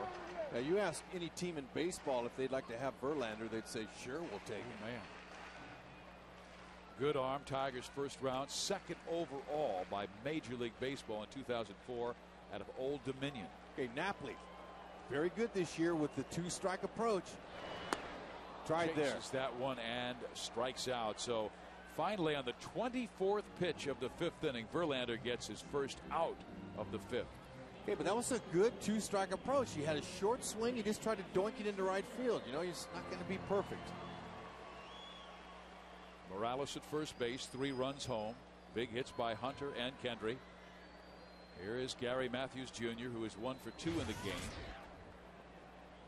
He'd love to get a fastball. This guy, a good fastball hitter. Well, that was the off-speed pitch at 82 miles an hour, a swing and a miss. Okay, that guy there, he shows extreme patience, and he really covers it up. Okay, you look at him, very stoic, but on the inside he burns. He's very good at controlling his emotions. Now, Scioscia, you see the 10 years, he's the dean in the American League as far as tenure goes. Jim Leland, he had one 11-year stint with the Pittsburgh Pirates. Leland's managed 17 years, but Scioscia 10 years with the club. Nice check. That was a good holding up your swing there by Matthews. Leland also talked about the ability of Mike Scioscia, saying, hey, look, you know what? He was one heck of a catcher. I used to love to watch him drop the knees on guys at home plate, but he's turned into a whale of a manager, he told me.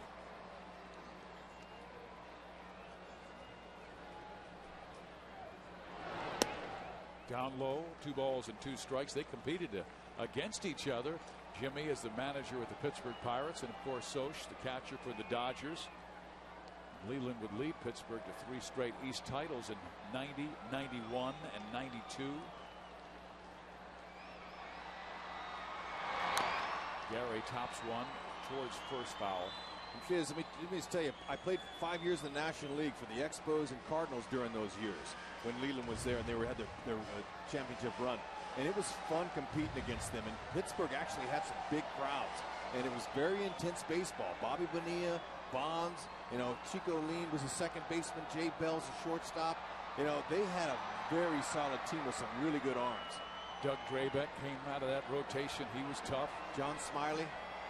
Wasn't Zane Smith on that? Yep, Zane was there. They had some lefties. I got to play a lot. It was fun attacking those guys. The count 2-2. Next pitch is his 30th this inning. And Gary sends it right back to Verlander. They've got one. They've got the double play. But the Angels come up with 3 in the 5th to take the lead. Morales with the big hit. He now has 5 RBIs.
Two halos aboard. That means a 3-run nanny. That's a homer, and that'll work. Just ask Joe Saunders, who's out of the game. Coors Light Freeze Camp, brought to you by Frost Brewed Coors Light. Does that sound good? K-Mo. You're the only person I know who can get totally fired up about reading a commercial. I love them, man. Are you kidding? Those are the folks that paid their salaries and ours, too. We love them. We've got a new pitcher. It's Justin Spire after Joe Saunders went 5 innings, is eligible to win the ball game. Joe had his roughest outing yet, gave up 5 runs in 5 innings. Spire pitched really well on the road trip, has a 2.45 ERA, and he feels like He found out what was wrong. He is abbreviating his leg kick. It's not as high as it once was. And Rex, all I can tell you is his last outing, he threw the ball exactly where he wanted to. Mike Napoli did not even have to move his glove. So he's got a tough lineup to face in Detroit. They've got a good offense. But he's getting hot at the right opportune times. You see Spire coming in right after the starter. That's because he's being rewarded for his outstanding pitching. And strike one is a big key for him. Keeping that ball down. You mentioned his leg kick. Just a few little things, really. A major leaguer, whether you're a pitcher or a hitter, sometimes it's only the minutest little thing. Minuscule.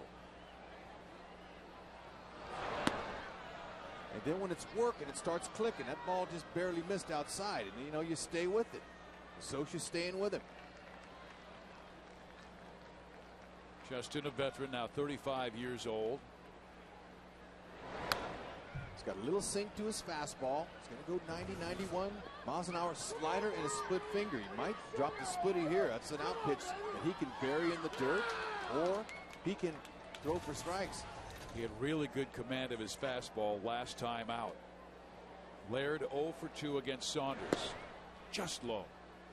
Okay, good spot to miss if you're going to miss. Miss low out of the zone. Now we'll see if he drops old Tumbelina on him. Tumbler, split finger pitch. On 3-2. It's possible. Stayed with it. Laird to center field. Hunter chasing it at the track, pulls it down, 1 out. Hey fans, Family Sundays at Angel Stadium include a wide variety of free activities for kids, such as games and arts and crafts located in the right field pavilion. The next Family Sunday takes place this Sunday, April 26th. Tickets for this game are now available for $3 in the view level and $5 in the lower view level when using the password VLAD at the Angel Stadium ticket window or angelsbaseball.com. Inge the batter, takes strike one. Spire could really give that bullpen a lift. They have been struggling this year, dead last in the American League, and ERA almost at 8. There's that splitty. But they're getting Darren Oliver back in the bullpen. He started on Sunday. Mike Scioscia moving him back in the pen, saying Oliver too important to the bullpen. Okay, now Spire does that on purpose. He holds that split finger grip right out in front where the hitter can see it. That's just to put it in the hitter's mind. He's got one of those. A lot of pitchers know, and they were former hitters at one time, they know how important it is to watch, the ball, watch how they wiggle their glove, because hitters pick up tendencies. But this is flagrant right here. You're just saying, all right, I'm going to throw this one to you.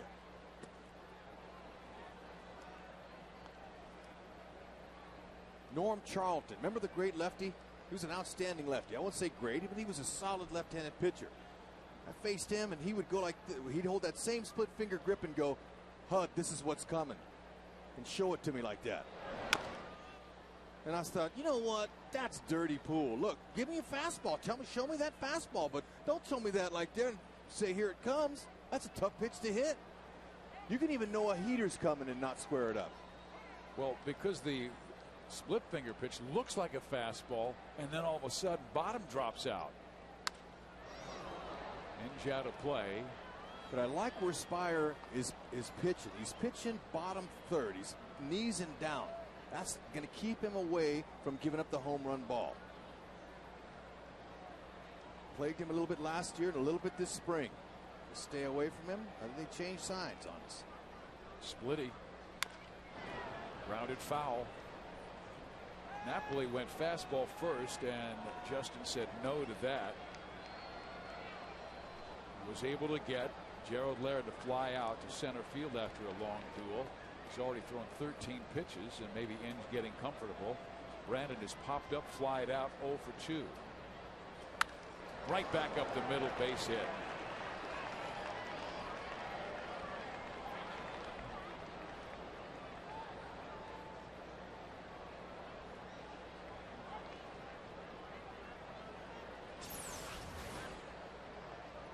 Okay, that ball's middle of the plate.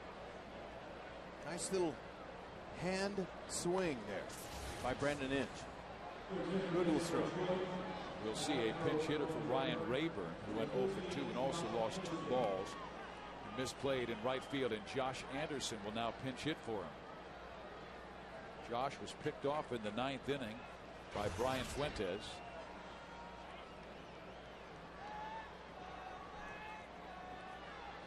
There's Andy Van Slyke, a 13-year player in the major league in his day for the Pirates, Cardinals, Orioles, and the Phillies. 3rd year now as a first base coach. They're having Anderson bunt. Maybe that's just first pitch. Jim Leland told me this is one fast guy. Can really run. He said, now, last night I put him into pinch run. He hadn't quite figured out that, that left-hander looking at you has got pretty good move, picked him off, but he can fly. Swinging away here. Check swing. He went 0-2 the count. So now Figgins and Morales can back up. Sean is staying even with the bag, looked in to get the indication from Mike Scioscia where he wanted him to defend. And Jim Leland upset with home plate umpire Mark Wegner. He's directing that towards Timmons at 3rd. Oh, at Timmy, that's right. Yeah, now he's insisting he didn't go. That's borderline. Okay, it's a very disputed call, obviously, but it's the umpire's opinion if he went for the ball or not. It was an appeal, and Tim Timmons was at behind home plate last night. Ground ball short. This could be 2. Gets it as Turris. Safe at first is Anderson. Well, we found out the kid can run. Yep, you know what? That was a 3-hopper. If it doesn't take that long to get to the base, it might have been able to do it. But Asturis, look at him, nice turn there, and look at that, perfect. Oh man, that's exactly where they teach you to put that first step on the bag. Okay, that first, when you touch the base, you touch it on the front part of the bag.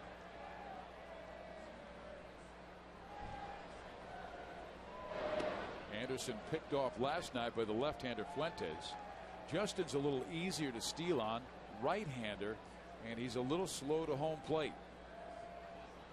But he does have a good move, and the batter is Adam Everett. You might want to focus on that man. He's the number 9 batter and takes a strike. Another teaching lesson here for you young players. Look where he's stepping. Okay, he's stepping right there where you're supposed to. You don't step on this part of the base. You step on the front part. It's a game of inches. Anderson was leaning.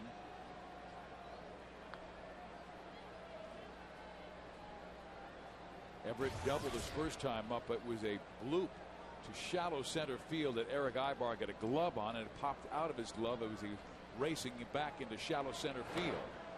Closer play there. Angels lead it 7-5. They scored 3 in the first, 1 in the second, and 3 in the fifth. Morales has been the offensive star with 5 RBIs, including his first home run of the year. Back in the first, a 3-run shot. Runner goes. Pitch swung on and missed. Throw to second, not in time. The count, though, goes to 0-2 on Adam Everett. So now Justin can buckle down and say, I've got to get the hitter. Okay, Anderson, nice jump. Good turn, good technique, and easily.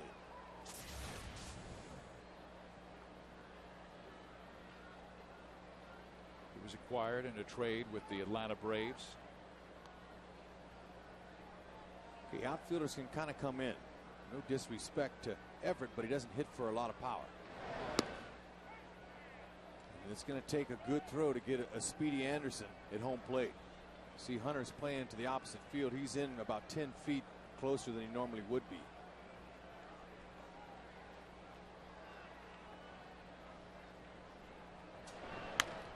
Line drive, base hit right field. Matthews bringing it home.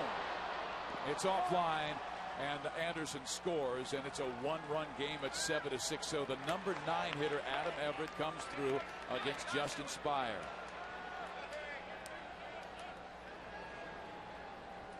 Okay, Matthews, good arm, but just a little bit off the mark.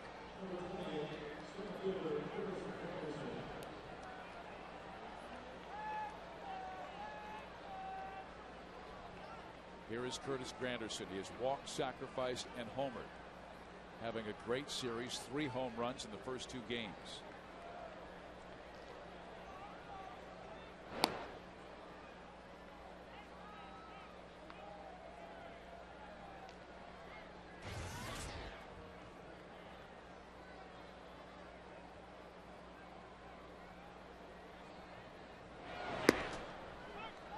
A strike called at the knees.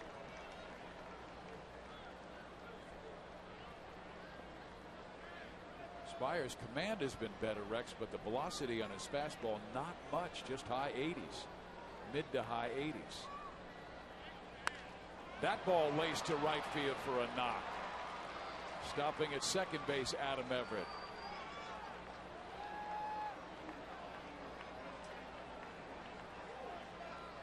Curtis Granderson already having a great series, 4 hits in the series, and he went deep once, twice yesterday, and then today down the line, a home run. Check out the new R Performance vehicles at your local Jaguar dealer or on JaguarUSA.com. Angels bullpen, and they continue to struggle. An ERA near 8. Scott Shields is warming up in the bullpen. And the Angels have to go through some really tough right-handed batters in Polanco, Ordonez, Cabrera, DN. Okay, Justin. Yeah, Mike Butcher, he's saying right now, look, okay, let's get this last out here. You can do it. Keep the ball down. Trust your infielders. We'll make a play on Polanco. 7-6 ball game. Angels by 1. Polanco is 1 for 3 in the game, an RBI double back in the first. Everett at second. Granderson at first. Strike 1. This is 25th pitch of the inning. On deck, Magli Ordonez. He wants to get Polanco. Don't want to face that guy. He's been wearing out the big A his entire career.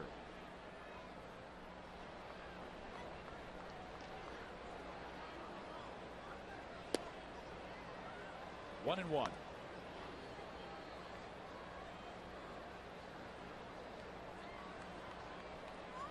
One for 6 against Justin in the past.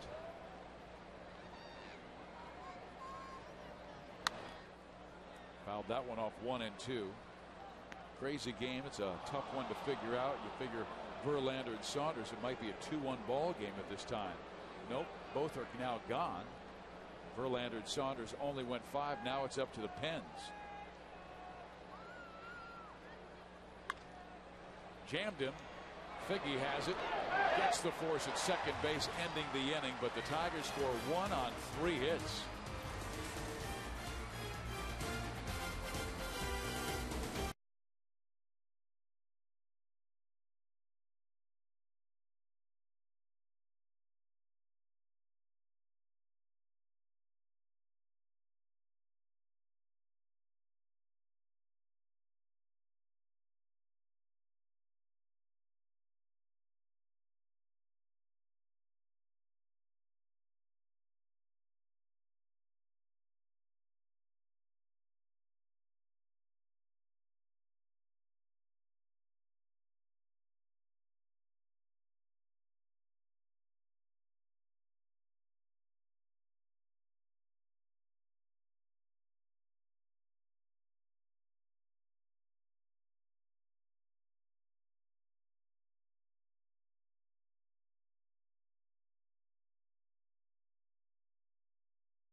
Always find free shipping and discount prices on millions of products.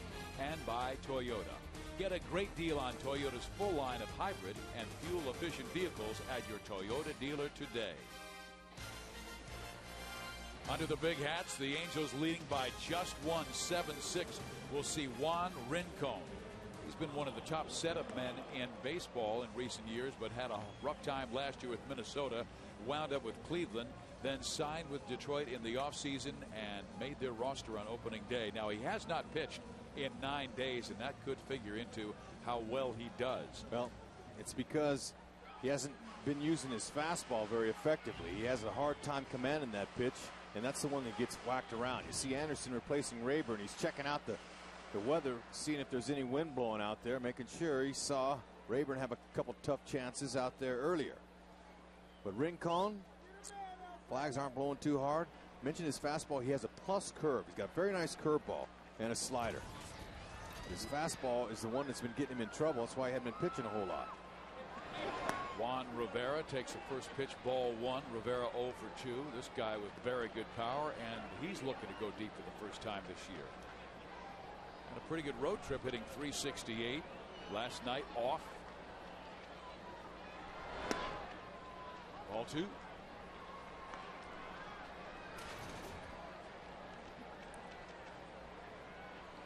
Both Saunders and Verlander threw a lot of pitches. Verlander 104, Saunders 84, both out. A high chopper. Polanco backhands, whips it across, safe at first, and infield hit for Rivera. Nice call by Rob Drake, first base umpire. He called that right when Juan stepped on the base. He saw it cleanly. Good call.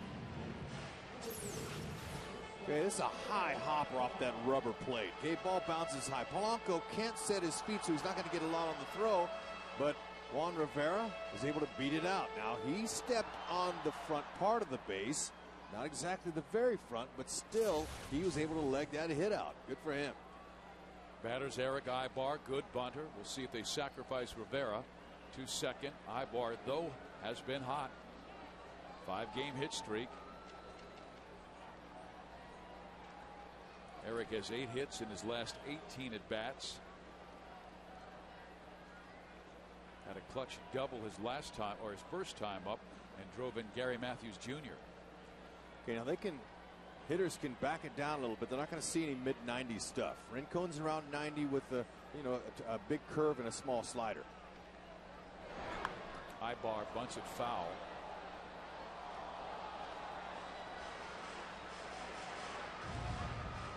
That's a tough pitch to get on the ground.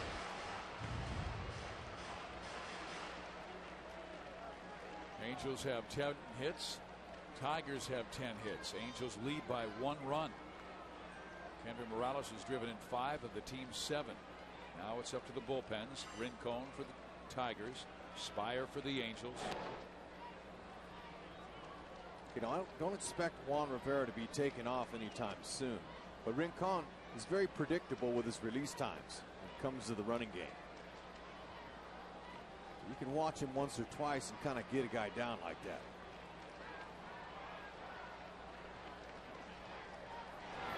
Ibar bunts, third base, inch only play. First, sacrifice executed. Rivera moves to scoring position with 1 out.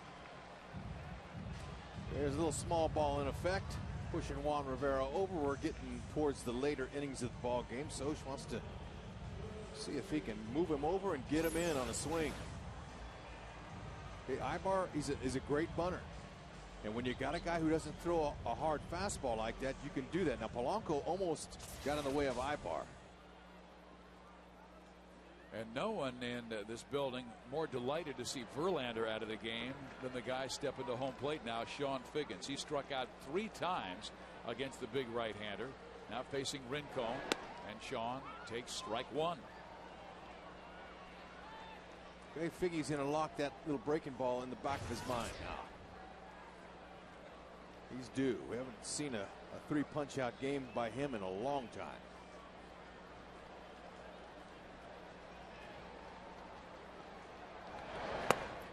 Way inside, good block by Laird. 1 ball, 1 strike. Rincon, he's one of those rubber arm guys. He was for the Minnesota Twins, 4th among all league pitchers with 398 appearances since the start of the 2003 season. So you wonder if it taxed him last year when he did not pitch well for Minnesota or Cleveland. 2-1. Rincon wanted that one. Shaking his head, saying that was a pretty good inside strike, I thought. The outfielders have closed in, so it'll be a real tough play at the plate on a routine single.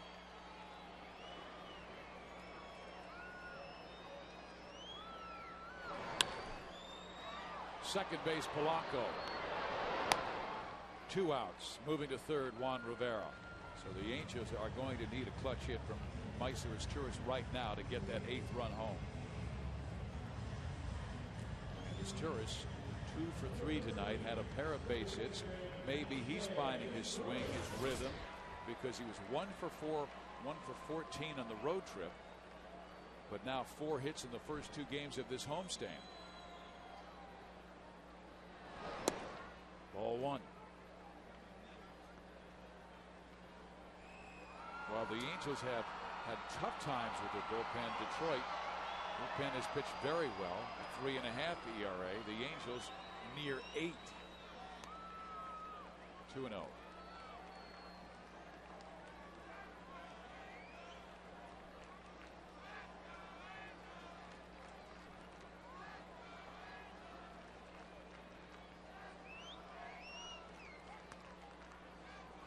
Three balls, no strikes with Bobby Abreu waiting on deck. To some respect, they may have faced each other in the past in winter baseball, not only in the big leagues, but both from Venezuela. There's Turris and Rincon in there. 3 balls, 1 strike. Meiser taking all the way. Yeah, why not? But you know what? He hits up in the order because of this reason here with men in scoring position. Look at how consistent he is. That's because of a good level swing from both sides of the plate and no fear. Okay, look, he's still in a great hitting count. He's going to make Rincon come in there again. He knows Bobby Abreu's on deck. This is a nice at bat. He's not going out there just trying to swing. He's trying to set the pitcher up for a better pitch here. Fouls it off the left side, and Rincon working that outside corner. So Meiser may only have to look middle away and down with Juan. We've seen so many long at-bats result in offensive favor. Long at-bat by Granderson. Home run. Long at-bat by Morales. Home run. Meiser hits it well into right field. Racing back, Anderson won't reach this one. And the Angels go in front 8-6 on his Turris' double. That's why he's mighty. Mighty Meiser. Look at that. Pulled his hands in nicely. That ball might have been ball 4, but you look, it doesn't have to be right down the middle to get a base hit. Rincon came with a fastball on the inner half and down. Meiser pulled his hands in. Nice, easy 2-strike approach. Didn't come out of his shoes. Just tried to meet it, and he came through again. We talked about his clutch hitting just before he got that one. That's the reason Socha keeps him in the top 3 spots. So the Angels keep on pushing the pedal to the metal, and back comes Detroit. But right now the Angels have jumped up 8-6, and Abreu tonight is 1 for 2 with a walk. He's scored a couple of runs. That's a big 2-out ribby. Particularly after Detroit had scored a run in their half of the 6th inning.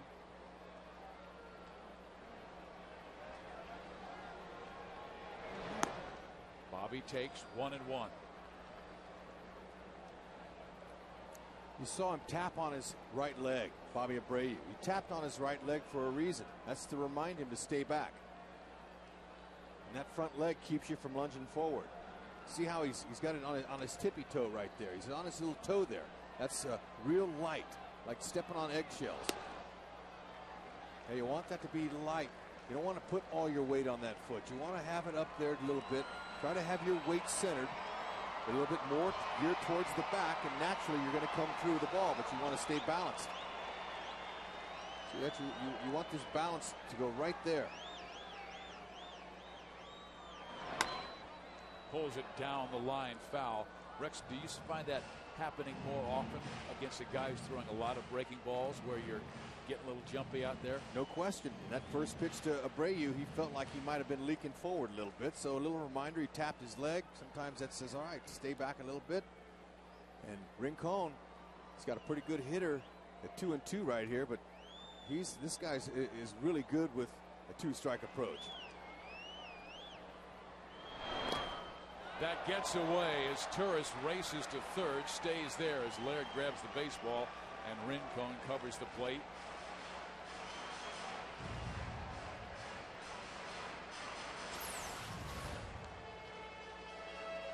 Okay, Rincon had a big breaking ball there. Now Laird, he's had better attempts to block a ball than that one there. He'll have to be on his game. Can't throw one away here.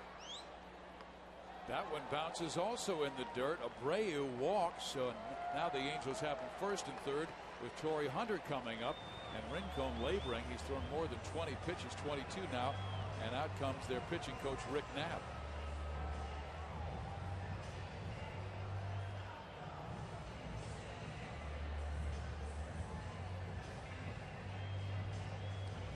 Angels would love to jump on this guy because there's no lead safe with this Detroit offense.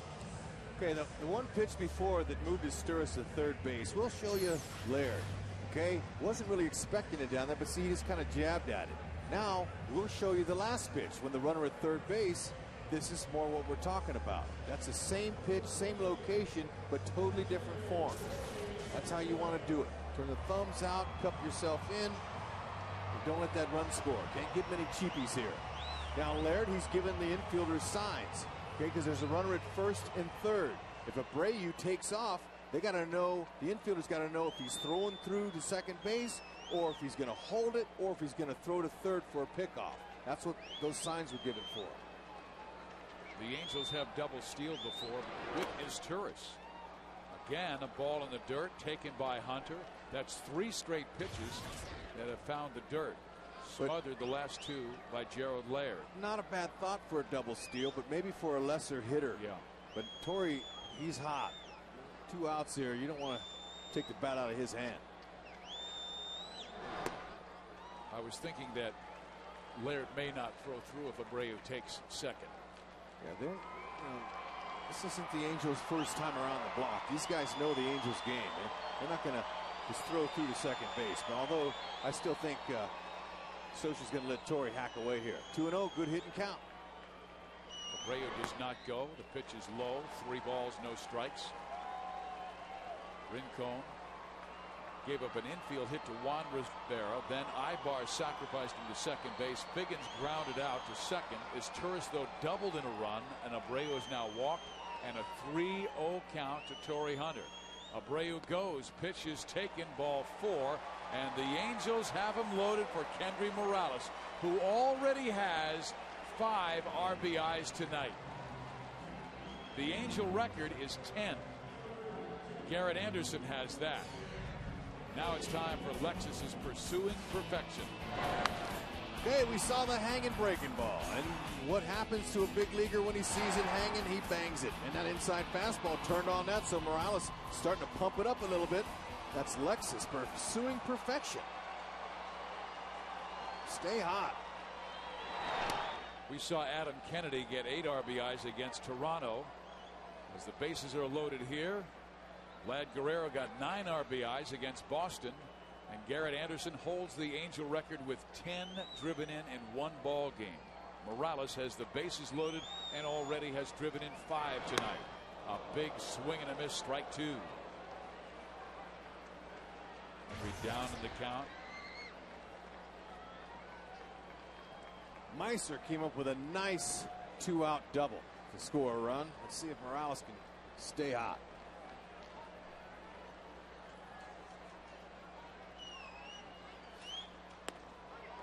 Outside corner, strike 3 called. So Morales leaves him loaded, but the Angels get one from that man.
tonight.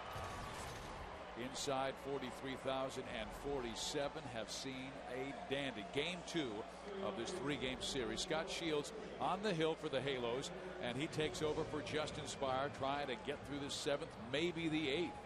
He has a rather high earned run average.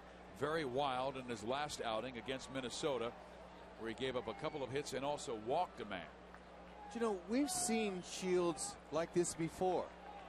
People are all getting nervous because he's not the only reliever that's been not able to throw strikes. But this guy's very reliable at times. You know, most of the time he is. He's got a good sinking fastball, overhand curve.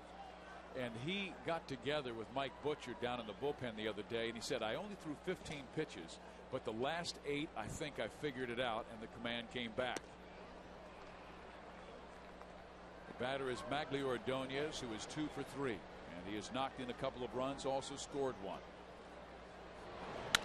Up the middle, Ordonez is on, and this is the part of the lineup that just worn out the Angels tonight. He is a Marines.com leader of the game.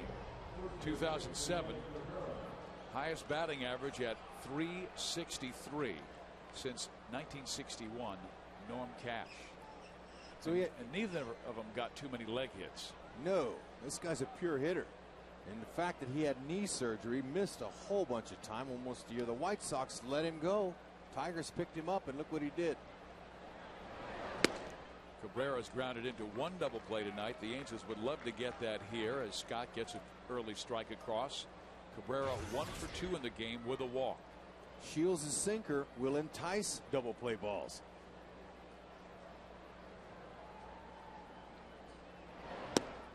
Low, 1-1. Good spot to miss with that breaking ball. Maglio hit one that was up in the zone right back up the box. These guys are really good. Their hand-eye coordination off the charts.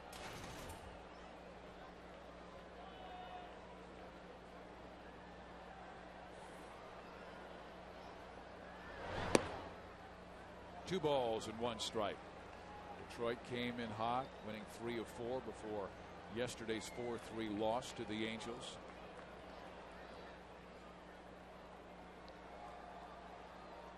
And this is the time of the game when they're usually at their best early in 2009.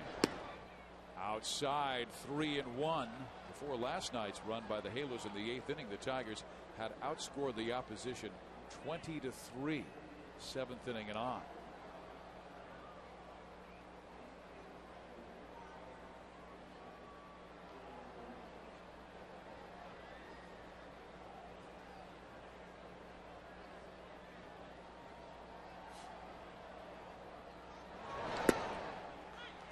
Balls, 2 strikes. Oh, good spot.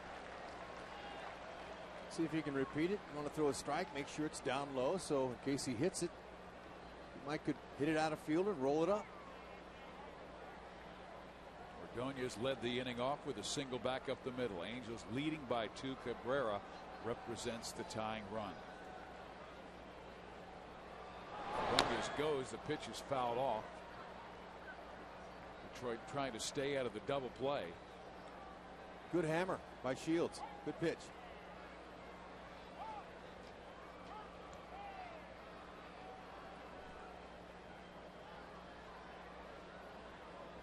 This has been one of those back and forth games. 2 quality starting pitchers got the nod in Saunders and Verlander, but they were both gone after 5. Ordonez goes again, and again is fouled off by Cabrera. Good inside fastball. That ball knifed in on his hands. Jammed him. It was an emergency hack by Cabrera. Shields looks pretty good. He's being careful with this hitter. You need to be. That ball was 3 or 4 inches off the inside part of the plate. Shields has nice little action on his ball. He's got good movement into the righty. The next pitch, though, will be the 8th to Miguel Cabrera. We've seen how guys' comfort level improves their opportunities offensively, and Cabrera lines it foul to the upper deck, and it falls into the club level. A guy with a glove on, you got to make that play. Bring the leather to the ballpark. That's a good try. He almost got it on the rebound, but we're glad that he didn't do a little tumbler. Watch this. Coming to him. He feels like he's got it. No, he just dropped. Darn it. So Scott's come with 4 straight strikes, 3 fouled off. 3-1 count. He found the zone, then the next 3 fouled off.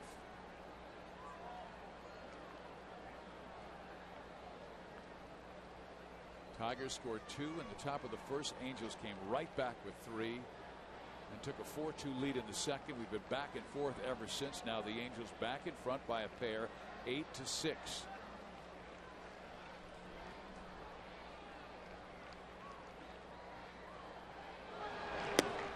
Walked it. All 4. And the first 2 Tigers reach here in the 7th inning.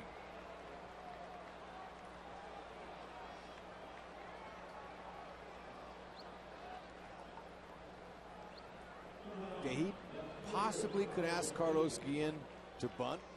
Being a former infielder, he knows that those are some of the things that the manager might ask him to do. But speaking of that, this guy's a total team player. We mentioned last night he's played first base, shortstop, third base. The team asked him to play left field this spring. He says, no problem. Happy to go to work. Has no ego. So if they ask him to bunt right now, he'll probably drop one down. Try to move the runner. Shields has worked himself into a problem here in the 7th inning. A base hit, a walk. And now Guillen ropes one to center field, and the bases are going to be loaded.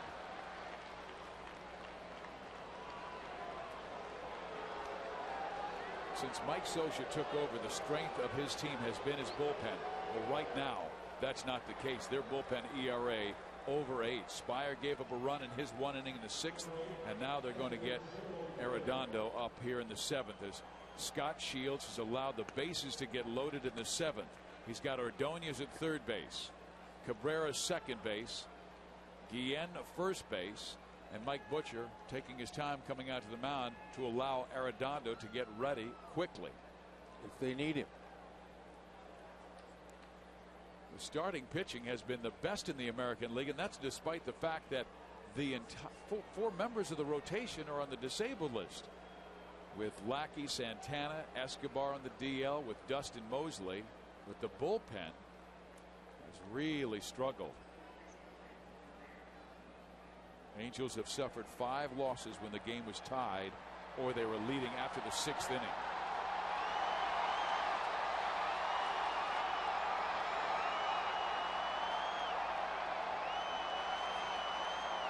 Angels came into this ball game at 5-8, 3.5 games back of Seattle.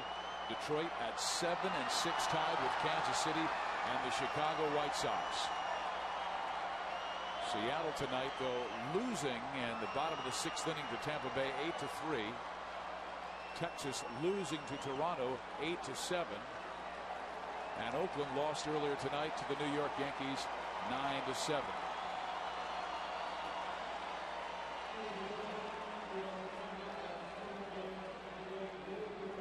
Scott trying to get out of a wicked jam he's worked himself in. A single by that man, a walk to that guy, and then Guillen roped a single to center field. Bases loaded. Angels by 2, but nobody out in the 7th. And the kid from Westminster, California, coming to the plate, Gerald Laird. Well, we got a little break in the action here. We need to alert our fans, and especially Kerwin Danley fans out there. Kerwin took a broken bat on the outside of his helmet, and he's better. Just wanted to get that out there. He's better. He's recovering, and we're hoping he's out there soon. Kerwin, get well.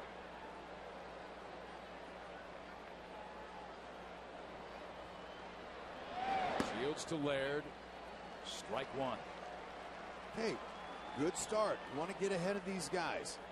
A punch out would be great. Try to put the next guy in the lane, but Laird has got pretty good hitting ability. Oh, great block by Napoli. That saved a run.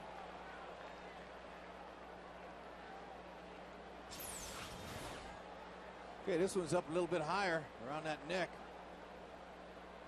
But he's got a bar underneath his mask that kind of protects it. That's that little bar right there. It works wonders. And Laird may say, I'm sitting fastball because I don't think he's going to throw that hook again.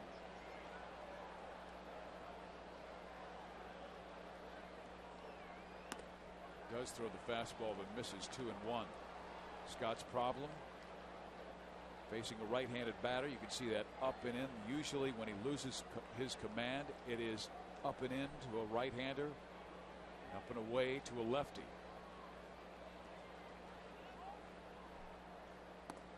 Three balls and one strike. Yeah, he's got to come in here now. Laird's telling himself, you know, I'm looking for this one right down the groove. But he insisted that his last outing, that his mechanics might have been a little off, but that's not the main problem. I just didn't throw the ball well. That's what he said. But sometimes that shoulder leaks out. And he walks him and a run scores. So Scott's problems are not over. And it is now a one-run ball game, and Mike is coming out to get Scott Shields. The bullpen continues to struggle to open 2009. Mike Scioscia has made the move. One of the best setup men in the game, struggling in the first 2 weeks of 2009.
Luxury cars that inspire at every turn. Back at the big A, 43,047, a little stunned because the bullpen has not been able to hold the lead. Justin Spire gave up a run in the sixth. Scott Shields has given up a run so far, and now he's been taken out without getting an out. The first four reached a single, a walk, a single, and a walk to drive in a run. And now Arredondo out of the bullpen to face Brandon Inge. Okay, nice hard sinker. Just missed with that one for a ball. Got a split finger. 2 hard pitches.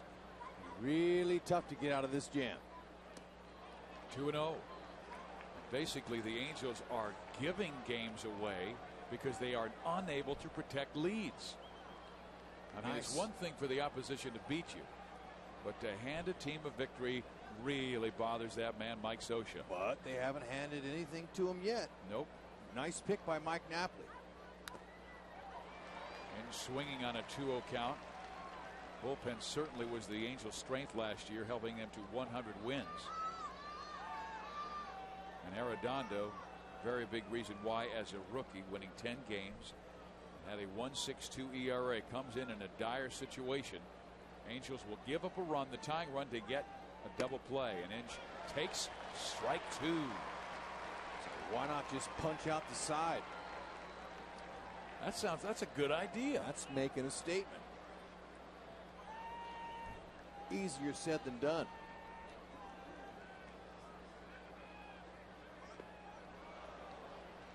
Angels do not appeal. The count is full, 3-2. Nowhere to put him. Napoli getting tested with balls in the dirt. No problem.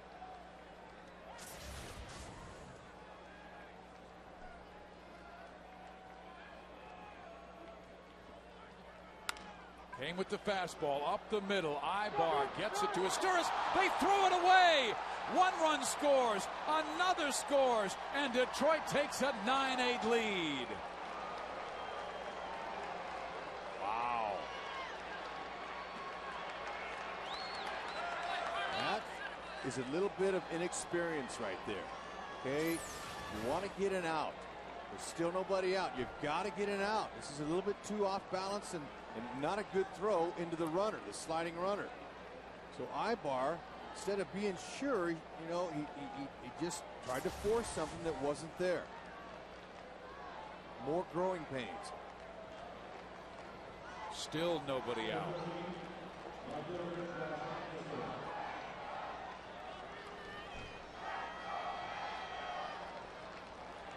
Runners on first and second.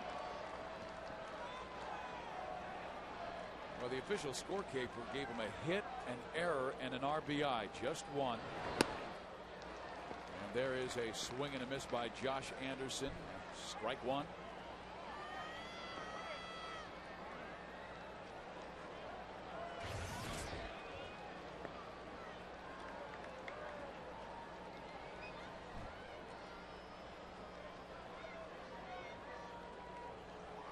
Anderson's now bunting. They wanted to sacrifice those runners to second and third. Yeah, why not? That's a good call. Another good stop by Napoli, or else he wouldn't have had to sacrifice. That ball would have went back to the screen. I don't see how you can give a guy a hit on a ball like that. This is the big leagues. An out's got to be made on a play like that. There's the bunt. Napoli going to first. They record the out. The runners do advance in the sacrifice. The Angels get their first out of the 7th inning after the first 5 reached. Keeps them out of the double play situation. And they're down to the number 9 batter, Adam Everett, and they swing back up to the top with Granderson, Polanco, and Ordonez. This is a good offensive team here. And Mike Scioscia saying, hey guys, watch the squeeze here. Everett, a good bunter. Yeah. Although last night, trying to sacrifice, he bunted the first 2 foul. Yeah. After you get the squeeze sign, you usually, some teams have an answer to the squeeze to make sure the hitter got it. Everett went to his hat, to his ear. He really disguised it well. Gene Lamont getting the sign from Leland. Now Lamont's giving the sign to the hitter and the runners.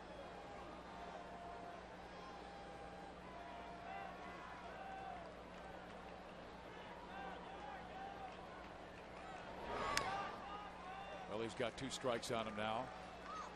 Infield will stay in. Figgins even with the bag. Morales pretty much the same and off the line. Everett, he's 2 for 3 tonight, knocked in a run. His last at bat, Leland saying, "Hey, look, let's just see if he'll stay hot." He's the 7th man to bat in the 7th inning. Skips away from Napoli, no advance.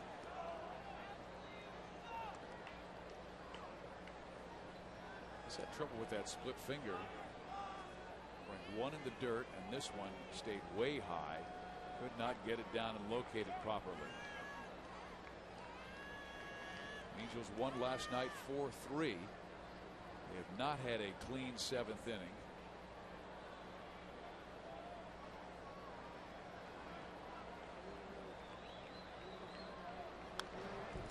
On the hands of Adam Everett and fouled off. Pretty good setup pitch there. That ball was running in on his hands. Now let's see if he'll drop a split finger on him. Possibly. Infielders are in. They can't afford to give him any more runs. Laird at third base. Inge at second base. In the air. Left side. Not that deep. And it's going to drop. Wow. And scoring from third, Gerald Laird to make it 10-8. And the Angels just falling apart in the 7th inning. Okay, now the infielders were in. Ibar was in on the grass. That was really Adam Everett. That was a perfect swing for that situation. Of no way Abreu's going to get it. It's a doinker. He gets on his horse, does Ibar. Okay, he's usually pretty good at making these catches here, but not tonight. He missed one earlier tonight in center field And he couldn't quite glove this one. Not a good night defensively for Ibar. Curtis Granderson takes ball one. A single by Ordonez started it. Then a walk to Miguel Cabrera. Scott Shields was the pitcher then. Now it's Arredondo. Guillen then stroked a single. Gerald Laird walked with the bases loaded to drive in a run. Now the Angels are warming up Jason Bolger as Detroit has opened up a 2-run lead. The runners will not advance is another great block by Mike Napoli. Well, Arredondo, he wouldn't be able to get away with that split finger like that if he didn't have confidence in his catcher, but Napoli's taking a beating back there.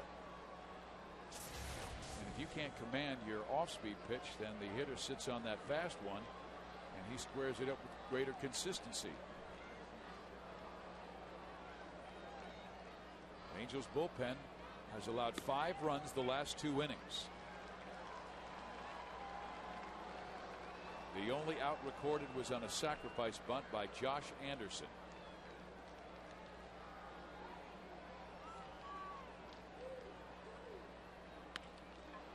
Line to right field for a base hit. Coming around, Brandon Inge, he'll hold there. Matthews brings it to the cutoff man, Kenry Morales, and Detroit will send their 9th man to the plate. They got a little hit parade going on here. Couple walks and an error doesn't help.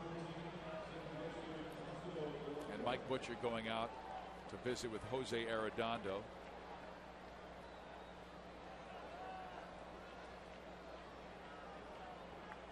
I can't remember a time in the last 6 years where the Angels have gone through a more troubling situation with their bullpen. Well, this week, fans, NASCAR on Fox moves to the Talladega Superspeedway, where Kyle Busch will try to defend his title against a full field of the world's best drivers. Coverage of the Sprint Cup Series racing from Talladega begins Sunday at 1 Eastern, 10 Pacific in high definition on Fox.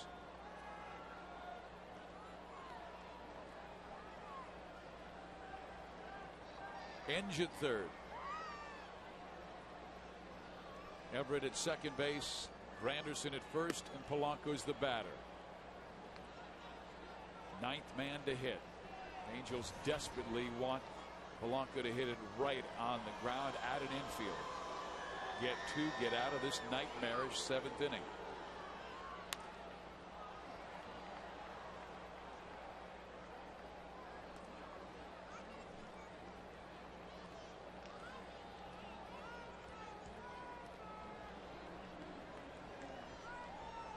Hey, Arredondo wants to just keep one knee high, let him hit it into a double play and get out of this nightmare here. Sitting.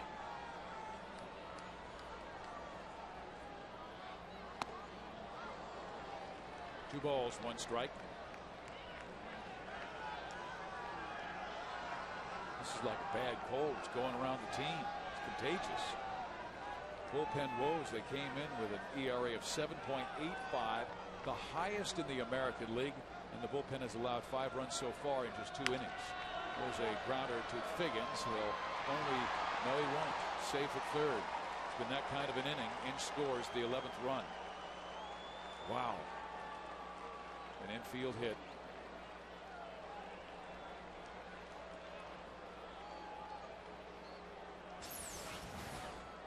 Okay, there's not much you can do on this one here unless you set your sights at first base. Polanco, average runner. It's got to be driving Mike and Mike nuts. The way this team is playing right now, their bullpen has allowed 6 runs in the last 2 innings. Both of them believe they are good, and here is a 4, a 6, and finally a 3 double play to end a horrible 7th inning. As the Angels win and up 2, they're now down 3.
Let's enter the 2009 Best Team Mom contest presented by Westfield Main Place Mall.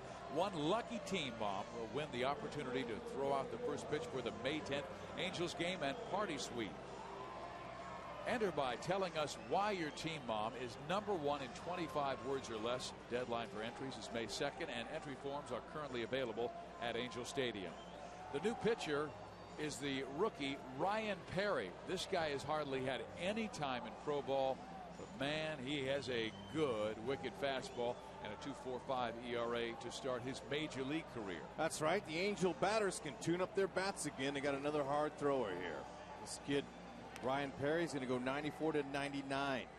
Okay, he got a hard four-seam fastball. Okay, he's a slider. That's all he needs. 2 pitches. 13 2/3 innings of minor league baseball and already in the major leagues. He will face Mike Napoli to start things here in the bottom half of the 7th inning. Then Gary Matthews Jr., then Juan Rivera. Napoli's grounded out, walked, and struck out. You know, the Angels, they play a 7th inning song here called Build Me Up Buttercup, you know, and really, if you finish the words, they'll build me up Buttercup so you let me down, something like that. Well, that's true here tonight. The 7th inning song is just perfect. You are correct, because they went in with an 8-6 lead. Things were looking pretty good. One of the best setup men in the game, Scott Shields, coming up, but Scott has just struggled with his command, his control in 2009, and gave up 4 runs in that last inning. 3-0 after a brilliant spring training where the Angels went 26-8, and I know spring training doesn't mean that much, but the Angels looked like they were ready to take control coming out of the gate. But everybody started falling apart. 5 guys in the DL. And Mike Napoli takes a strike here. The count is 3-1 from Ryan Perry. But as far as we know, all the middle relievers are healthy. Now, Kevin Jepson, he had some back spasms. They put him on the disabled list. But Shields, Arredondo, these guys are all healthy, seem to be. Napoli, nice at bat. Base runners is what the Halos need. Okay, you mentioned the kid didn't have a lot of time in the minors to hone his skills, so usually when you throw hard like that, command can be an issue.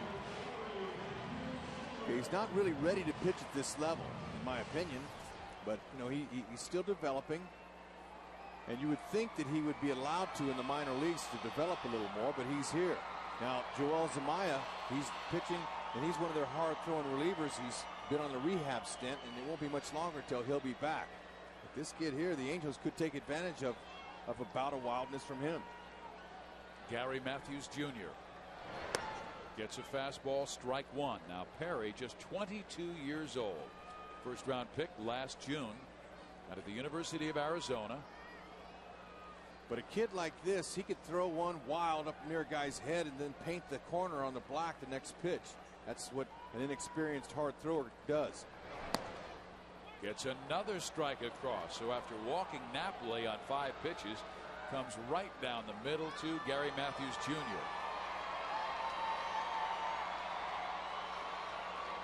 14 games in rookie ball last year. Perry knocked him out in spring training and made the big club. In there, strike 3 called. Hey, just like that. 5 pitches walked, 3 perfect strikes.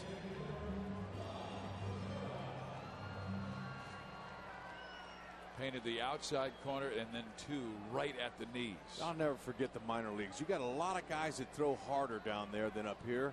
But you know, when the lights were dim, it was really tough to see those guys. You were a little nervous. We used to call guys like that effectively wild.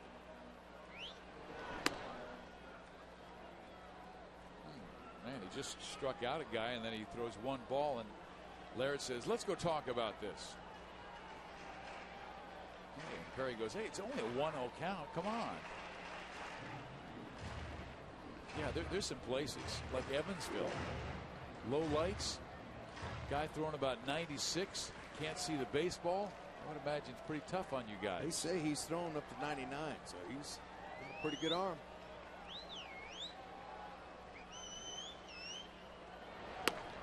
Juan Rivera takes a strike. 1 ball, 1 strike from Ryan Perry.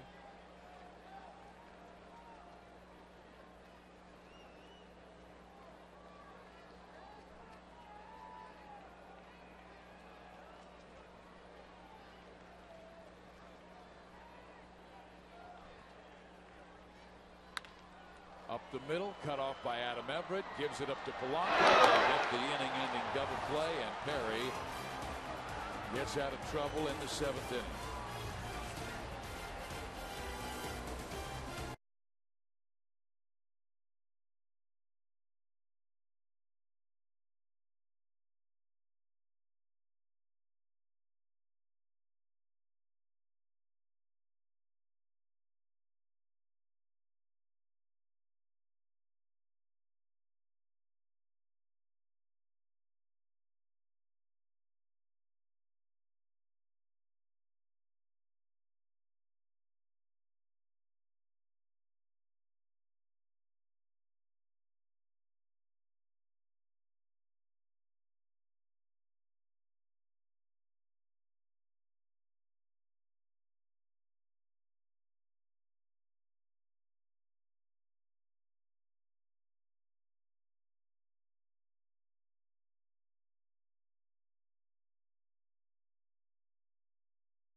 Eighth inning, we'll have a new starting pitcher, a new reliever, and that will be Jason Bulger. Bulger, big guy, 6 feet 4 inches tall, out of the state of Georgia. His ERA rather high at 18, but pitched well in his last outing at Minnesota. 1 shutout inning, struck a man out, and the Angels just need him to keep it here, because in the 6th, Spire came on for 1 inning and gave up a run, and Scott Shields and Jose Arredondo came on for 1 inning and gave up 5 runs. Hold her down. Good hard fastball and a curveball he'll use. He'll sweep that curveball in. It's not exactly a 12-6. It's more of a sidewinding curve, but he's got good stuff. He can just throw strikes. Here is Miguel Cabrera to lead things off, and the first pitch is taken, and they say it is a strike. I was talking with General Manager Dave Dombrowski of the Tigers before the ball game. I said, Dave, what about all those rumors that have been swirling about Miguel Cabrera? And I kind of tapped him, and he goes, Steve, it's crazy. I don't know where they get started. He said, he's our cornerstone. He is our big gun. He's the guy we went out and paid a ton of money for because we want him to be a huge part of our future. And he goes, when those kind of rumors come out, he goes, it's absolutely absurd. We have no interest in trading him. Outside. Anybody can start a rumor. Yep.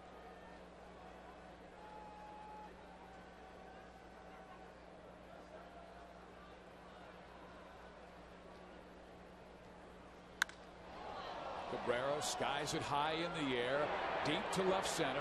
Hunter under it, makes the catch. 1 down.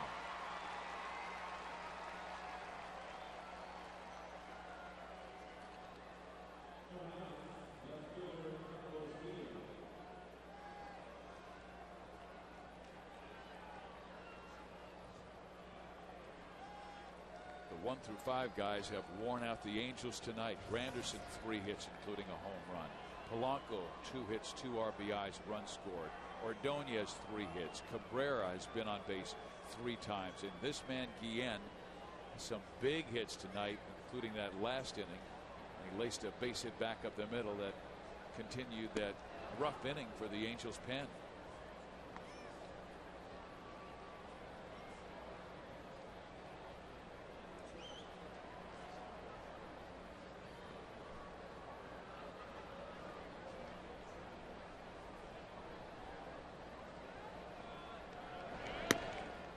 Outside with the fastball at 93 miles an hour. And the Angels right now on the DL, Lackey, Santana, Escobar, Mosley, and Jepson. Mosley, they believe, will be back in time May 3rd, and really good reports on Lackey and Santana. Escobar could be a little bit longer. He's still doing his long toss, but the Angels really being cautious with Kelvin. Popped up left side. Bobby Abreu. 2 outs.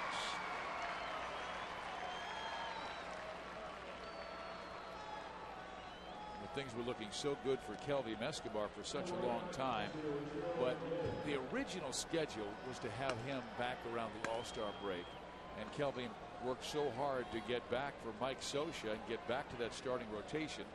Not that it's a setback or anything, but they just want to be very cautious with Escobar. Yeah, because they don't want to break him loose and then have him come up with some kind of shoulder stiffness again. So they want to make sure he's good and ready, and there's no need to rush him right now. And about Jepson, Mike Scioscia said they wanted to wait 5 or 6 days for that back problem to calm down, and then he would start a rehab and throwing program again. But he didn't think Jepson was that serious and would be that long either.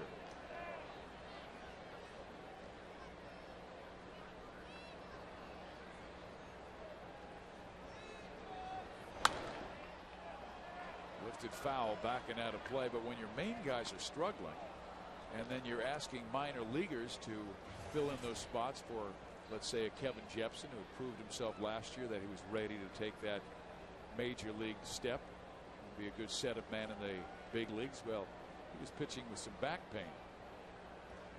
Yeah, it was evident in Minnesota, because he normally has pretty good command. He was missing high. Couldn't figure out why. Bolger's 0-2. Good breaking ball in there. Strike 3. And Bolger with a shutout 8th inning. And we head to the bottom of the 8th inning, still with the Angels trailing by 3.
With 8 runs on 11, and they will try and come back on a new pitcher, Bobby C., a left-hander, and Bobby out of Sarasota, Florida, in his 6th big league season will face Eric Ibar, switch hitter, now turns it around and bats from the right side. Then Sean Figgins, then Meiser is Turris.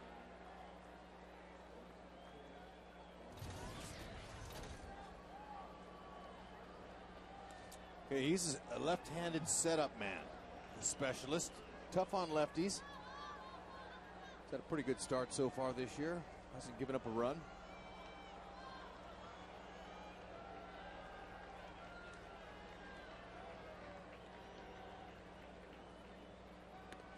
He's got a low 90s cut fastball and a slider. That's about it. When you're in for just 1 or 2 hitters, sometimes 3 hitters, that 2 pitches is really all you need. This guy's reliable. He's able to pitch in the late innings and tough on lefties. Well, he has not found the strike zone. The Angels wouldn't mind that. A wild Bobby C to come out of that bullpen, maybe establish things for the Angels. Ibar just trying to get on any way possible. Somehow get the speed guys on in front of Abreu, Hunter, and Morales. Strike in there, 3-1.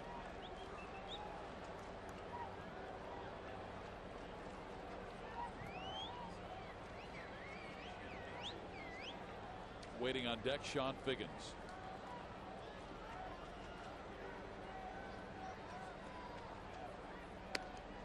He catches the outside corner again to run the count full. 3-2. Angels have one more with Detroit tomorrow. Edwin Jackson going to the Tigers, and Matt Palmer is being called up from the minor leagues in Salt Lake City. There's 3 major league starts in his career, all with San Francisco last year. Ibar pops it up, shallow right. Josh Anderson, 1 out.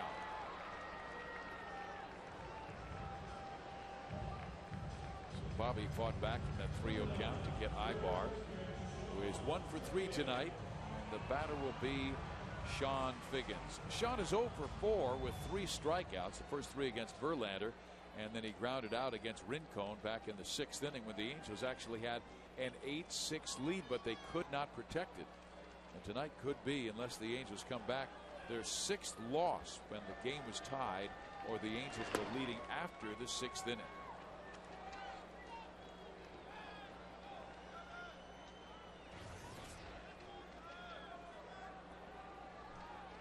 Base runners. That's all they can ask for now. 1 ball, 1 strike. Well, the rest of the American League West has either lost or is losing.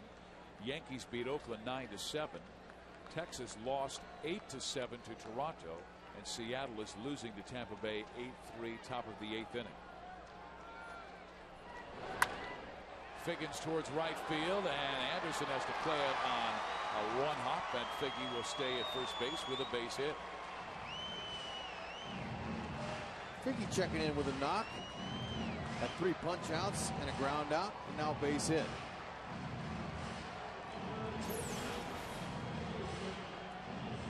See, had a little slider working. See the spin working into the hitter. Figgy took it on the outside part of the plate. Good inside out swing.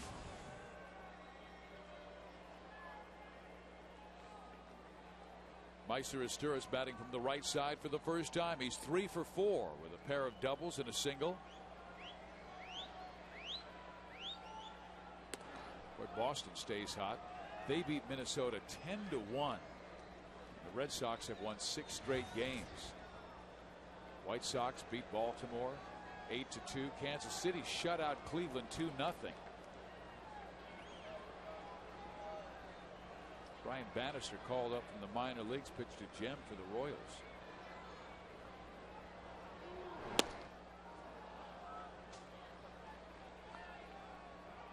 Angels Rich Thompson warming up in the pen.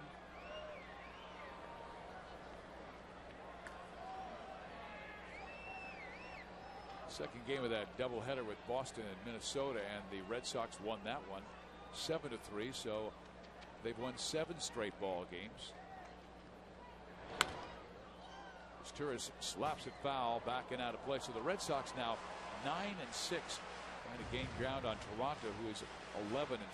So Boston a game and a half out of first place in the American League East. The Yankees, they won, so they're now 9-6 and tied with Boston for second.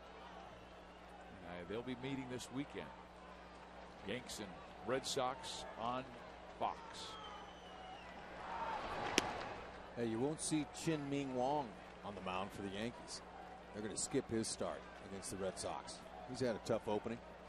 Yeah, 3 really bad starts. He was the starting pitcher in that 22-4 blowout by Cleveland the other day, and just watching his pitches, they were rather flat. Rex, it looked like he was high 80s, and when he was really good, he was low 90s with that super sink. Turris pops it up right side. Polanco says he has it. He does, and 2 outs now in the 8th inning. National League, Pittsburgh beat Florida 7-4. Marlins started the year at 11-3, but they lose today. They're still in first place by 3 games over Philadelphia. Well, it was a cool night here at the ballpark. They were able to wear their caps, and 43,000 a little stunned after the Angels bullpen could not hold on to a 2-run lead and gave up 5 runs in the 7th. So unlike the Angel bullpen. I'm sure that'll get squared away here after a while. Mike Butcher hopes. Abreu, ground ball, Polanco. Angels done in the 8th. To the 9th we go. Detroit 11, the Angels 8.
Fans visit the official online shop of the Angels at angelsbaseball.com.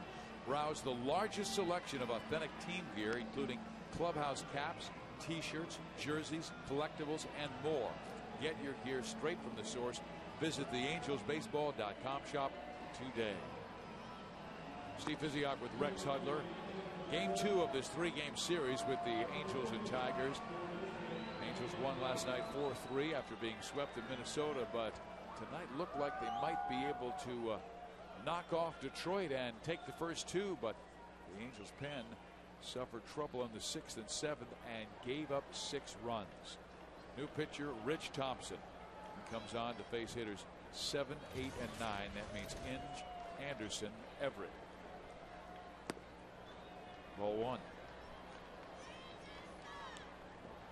The Big A has been trouble for the Tigers in the past.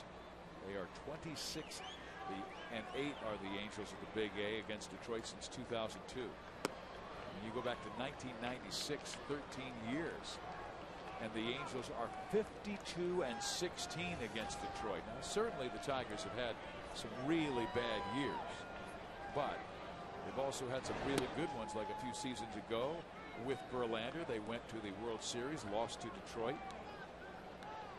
Angels have not lost an overall season series since '97. So Leland took over 3 years ago.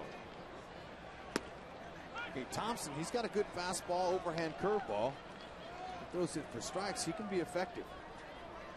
That seems to be the big question. If the guys, the relievers out of the bullpen, throw for strikes. Inge pops it up right side, long run, Gary Matthews Jr. It'll reach the seats, and it'll be strike 2. The count is full. Hey, fans, come out and meet Angels closer Brian Fuentes at the AT&T store located at 125 South Main Street in the city of Orange on Saturday, April 25th. Brian will be signing autographs from 11:30 in the morning to 1 p.m. So stop by to meet Brian and pick up some cool Angels prizes, all courtesy of AT&T.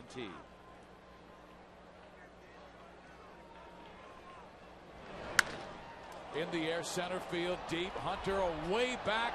That baby's gone. And Brandon Inge has hit his 5th home run of the year. Man, that was a nice, easy swing. He's got strong hands. He's not a very big guy, but he can wallop that ball. Straightaway center.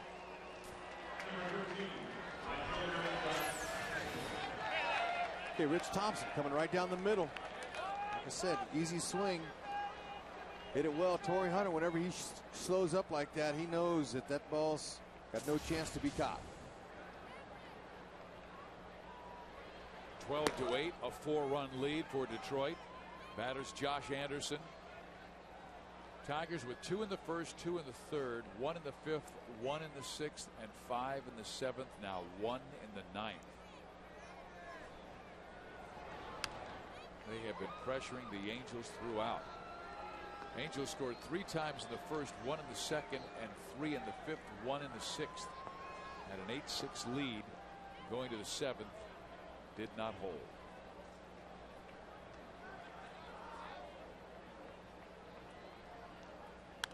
Anderson reached on a fielder's choice back in the 6th, stole a base, scored a run, sacrificed in that 5-run 7th.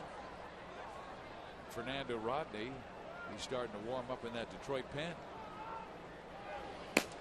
Thought they might stay with C once they were out of a save situation. Rodney hasn't pitched in 4 days. Yeah, he needs to get out there. Okay, I'll let you make that decision. That's right. You got to get some work in. It's kind of like Brian Fuentes. Yeah, he hadn't pitched in a while. No, he got in the game last night, but just a few appearances. Base hit left field for Josh Anderson. So he's on. They have a season high 18 hits tonight. Detroit just mashing the Angels.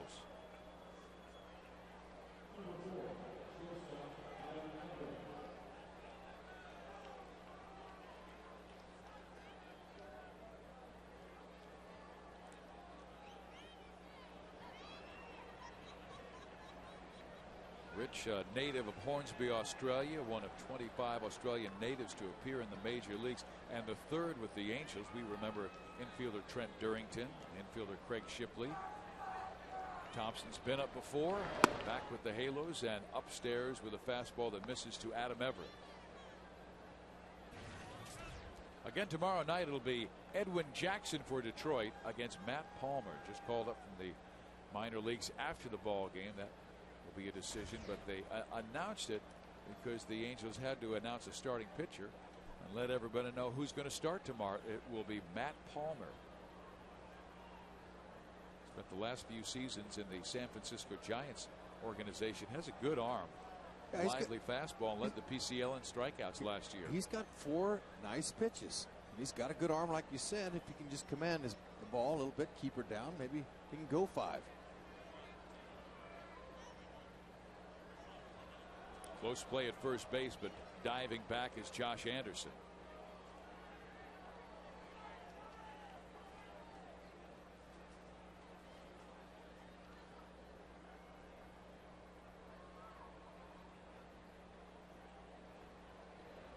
There's been a lot of discussion by Angel fans that the Angels, because of all the injuries, they should go out and sign a free agent, a guy like Mark Mulder or Paul Bird or Pedro Martinez. But they really feel good about the improvements of John Lackey and Irvin Santana, that they may not be that far away. Tony Reagans has some tough decisions to make, and I'm sure he is as upset as any at watching his bullpen tonight. Kelvin Escobar a little further away. Kelvin still is throwing a long toss and looks really strong, but they just want to be ultra cautious with him. Bring him along slowly after his muscle tightened up after that one start in San Diego. Okay, Thompson a little bit too concerned about Anderson. Down by 4. Runner at first base can't hurt you that bad. It's getting late. Everett, he's got quite a night going. He's got 3 hits. Scored a run, knocked in 1. Angels thought Anderson might be going. He did not. Everett has a 2-1 count.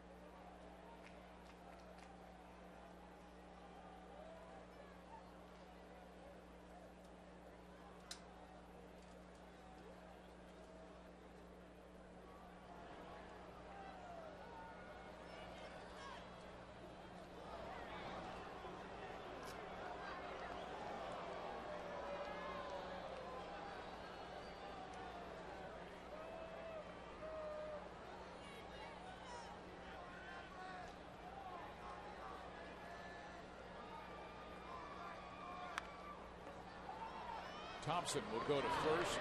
Turris covers. Anderson moves along. Run home. And now another in scoring position after the sacrifice. Really, Angel fans, have been really spoiled since '02, really, with the great bullpens they've had here in the past. So this is kind of a tough little start in April here for the fans to swallow, as that's been one of their strengths. You see all the numbers of the Western Division title since '02. The Angels, they are built to go all the way, but the relievers got to be able to throw strikes and hold leads, and they've done that in the past, but so far not this year. Well, I can't remember a time, this is my 14th year at the ball club, where so many good relievers had such high ERAs. I mean, Scott Shields' ERA is over 10 now. Kevin Jepson's is almost 20. Jason Bulger's was 18 before his outing tonight. Brian Fuentes at 7.2. Rafael Rodriguez at 6. And you don't close out games, you don't shorten games when your bullpen's not doing their job.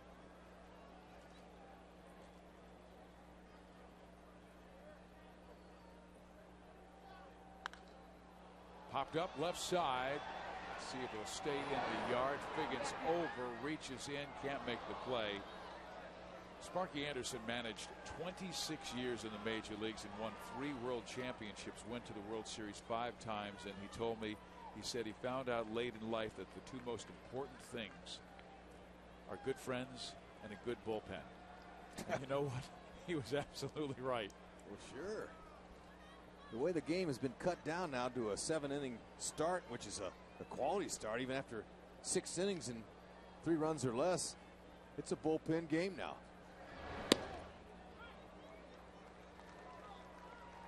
Thompson has a 2-2 count with Curtis Granderson.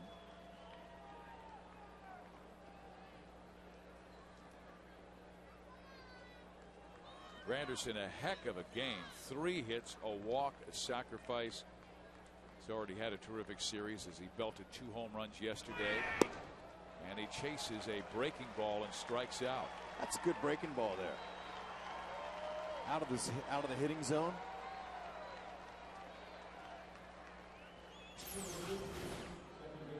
Yeah, that's his out pitch. He showed it there. That thing breaks about 2 feet. Right over the top. Good angle, too. Hard for a hitter to square one up that's going straight down. Now Polanco, he's 2 for 5 with a double, a single, 2 RBIs, and a run scored. In there with the hook. A rally haircut. I wonder how much mousse that took to stand straight up. It's looking pretty good. Barber did a nice job there. Down low and outside.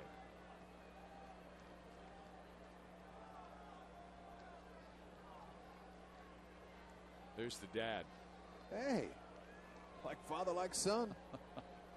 He's got a little dyed on his, though. Line drive right to Ibar, inning over. But Detroit scores 1 more on 2 hits at the end of 8.5, 12-8. Tigers.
12-8. They had an 8-6 lead going into the 7th inning, and then Detroit put a 5 spot on the Angels. Fernando Rodney will come out of the bullpen for the Tigers. This is not a save situation, and he has been a good closer this year, taking over for Todd Jones. Rodney just 5'11", 218, but he can reach 95 with his fastball. 32-year-old veteran and his 7th big league season. He will face, for the Angels, Torrey Hunter, Kendry Morales, and Mike Napoli.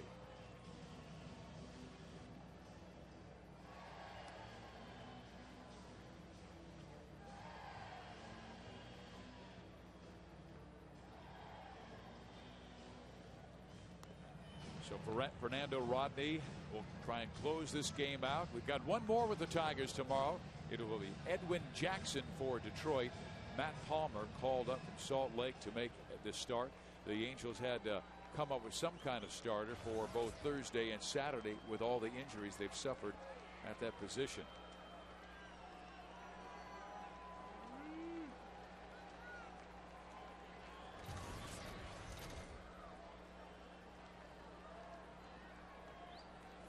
All right, Rodney getting some work in. This guy, he's got a good fastball. He'll throw low to mid-90s. Not much of a slider. He will throw it. Hasn't thrown it a lot lately, though, when he's been in games. But his changeup is one of the best in the league. It's a beauty.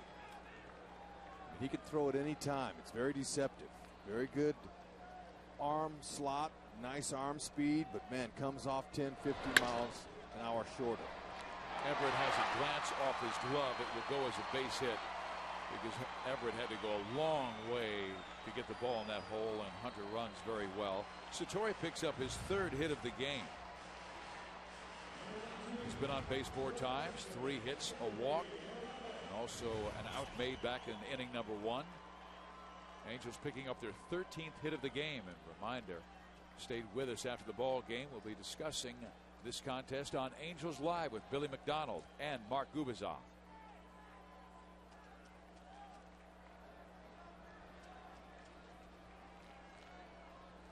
Okay, Rodney, he's been good in his 5 appearances this season. He's yet to give up a hit until that one right there. Look at that movement on that changeup. Wow, that was down and away. It's a beauty and a nightmare for a hitter. Kendry has had a heck of a ball game. Hit a 3-run home run back in the 1st, and then got a clutch base hit in the 5th inning when the Angels went up by 2. But they could not hold the lead. Inside, 1-1. And the change up there. He just gave up his first hit of the year, and he's only walked 1 batter while converting 3 saves.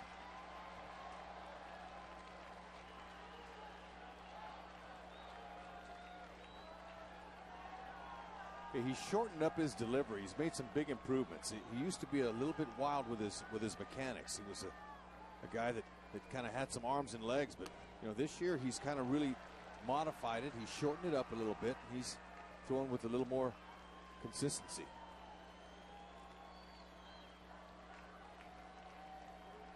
He's quicker home too, so I would imagine save situation, runner at first base in a 1-run game. He does not want that base runner advancing, and it seemed like he was really quick home, a lot quicker than we saw him last year. Morales, favorable count. Kendry rolls it to short. Everett touches second, throws to first. There's a double play. 2 outs in the 9th inning. Okay, Polanco was playing Morales to pull, so he couldn't get over there to second base to help him turn the double play. So Everett, it's a big league play here. Okay, shortstop, good. You have to have great feet, good footwork to get that play done. Got him by plenty. So Kendry looks like he'll finish the night going 2 for 5 with 5 RBIs. That's a career high. The batter will be Mike Napoli. Mike has walked a couple of times, officially 0 for 2 as far as at bats go. His batting average right now at 200. His first start this year, he banged a couple of home runs. We said, wow, cooled off a little since. He is one of those streak guys. Once he gets in a hot streak, he can carry the club. Waves at this breaking ball, and it is 0-2.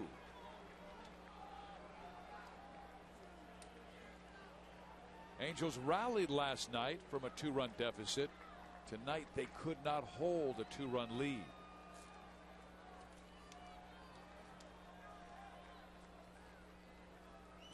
The winning pitcher would be Juan Rincon. The losing pitcher would be Scott Shields if things stand as they are. Detroit 12, the Angels 8, nobody on, 2 out, bottom of the 9th inning.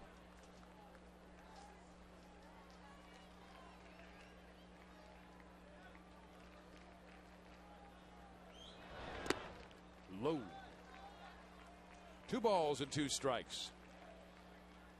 The night started with Saunders facing Verlander. Good pitching matchup, but both pitchers only went 5 innings. Verlander gave up 7 runs. Saunders gave up 5.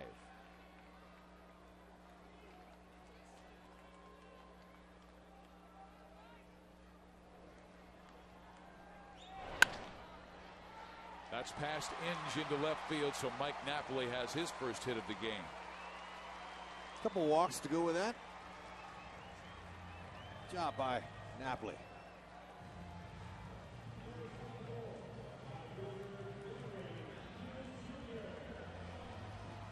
So Fernando Rodney now will face Gary Matthews Jr.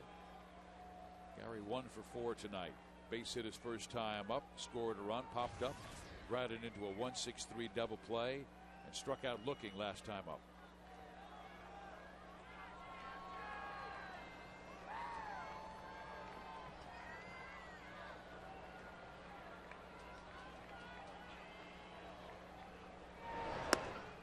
Tigers going with Edwin Jackson tomorrow night.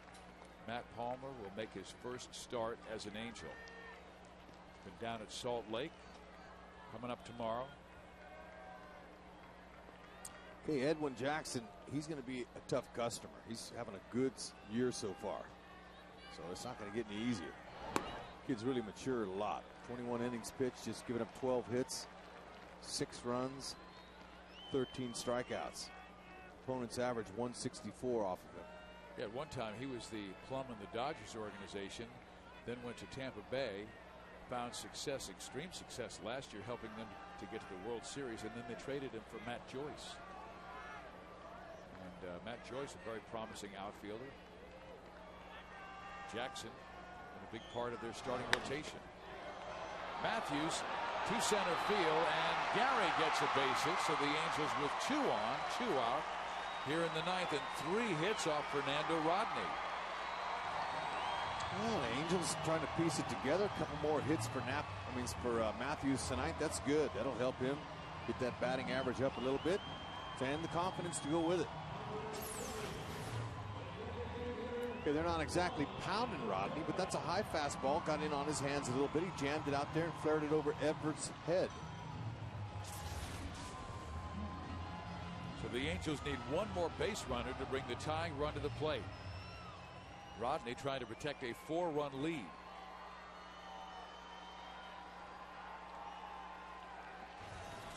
Juan tonight 1 for 4, reached on an infield hit back in inning number 6 and came around to score the Angels' 8th run.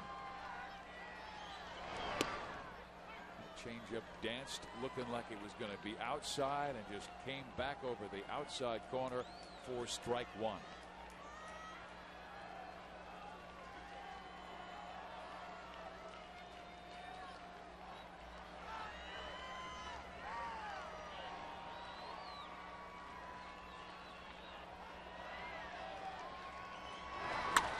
Rivera lines it sharply to right field, and that's a base hit.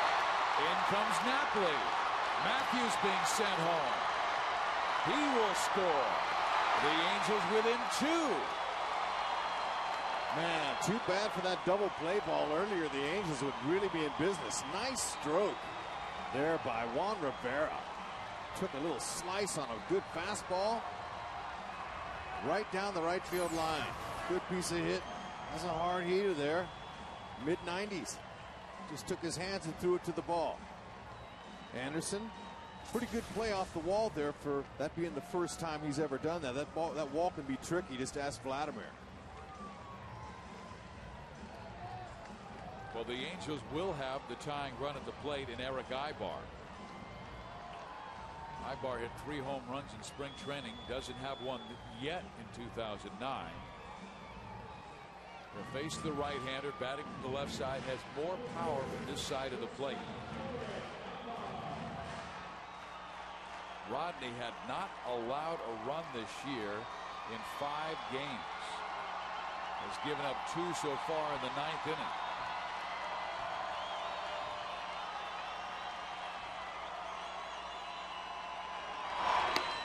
Strike 1. Got pretty good command with that changeup. He can throw that anytime he wants to.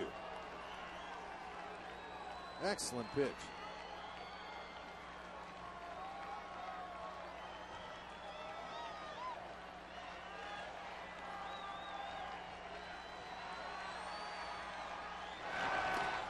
That skips away. Rivera to third. Came down the line a long way, but Brandon Inge was following, so there was nobody covering third base, so Rivera could. How did this miss him? I mean, how did he get out of the way of that? Man, take one for the team right there. Easier said than done, though. You don't want to get hit, but he got out of the way of it. Just a natural reaction when the ball's coming at your feet. Sure it is.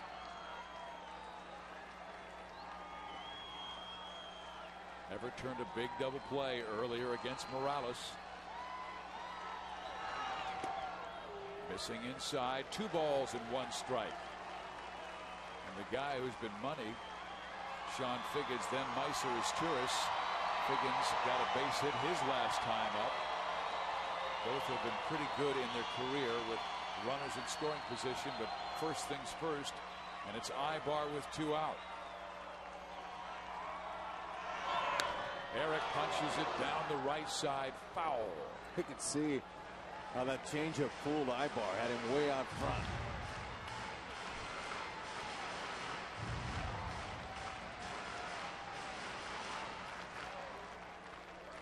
He may throw it again.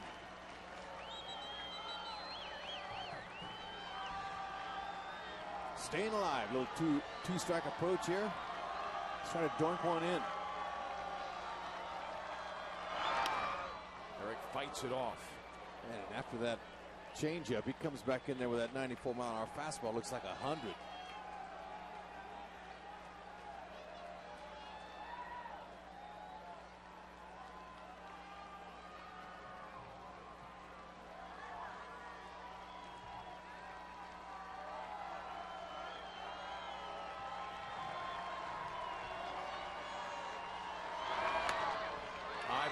First base, Cabrera.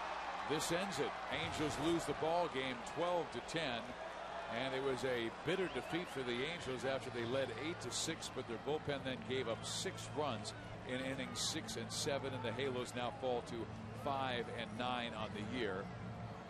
Joe Saunders, Justin Verlander got the starts, and it also spoiled a terrific offensive night by Kennedy Morales, Rex, with a career high 5 RBIs, including that 3-run home run back in the first. Yeah, you'd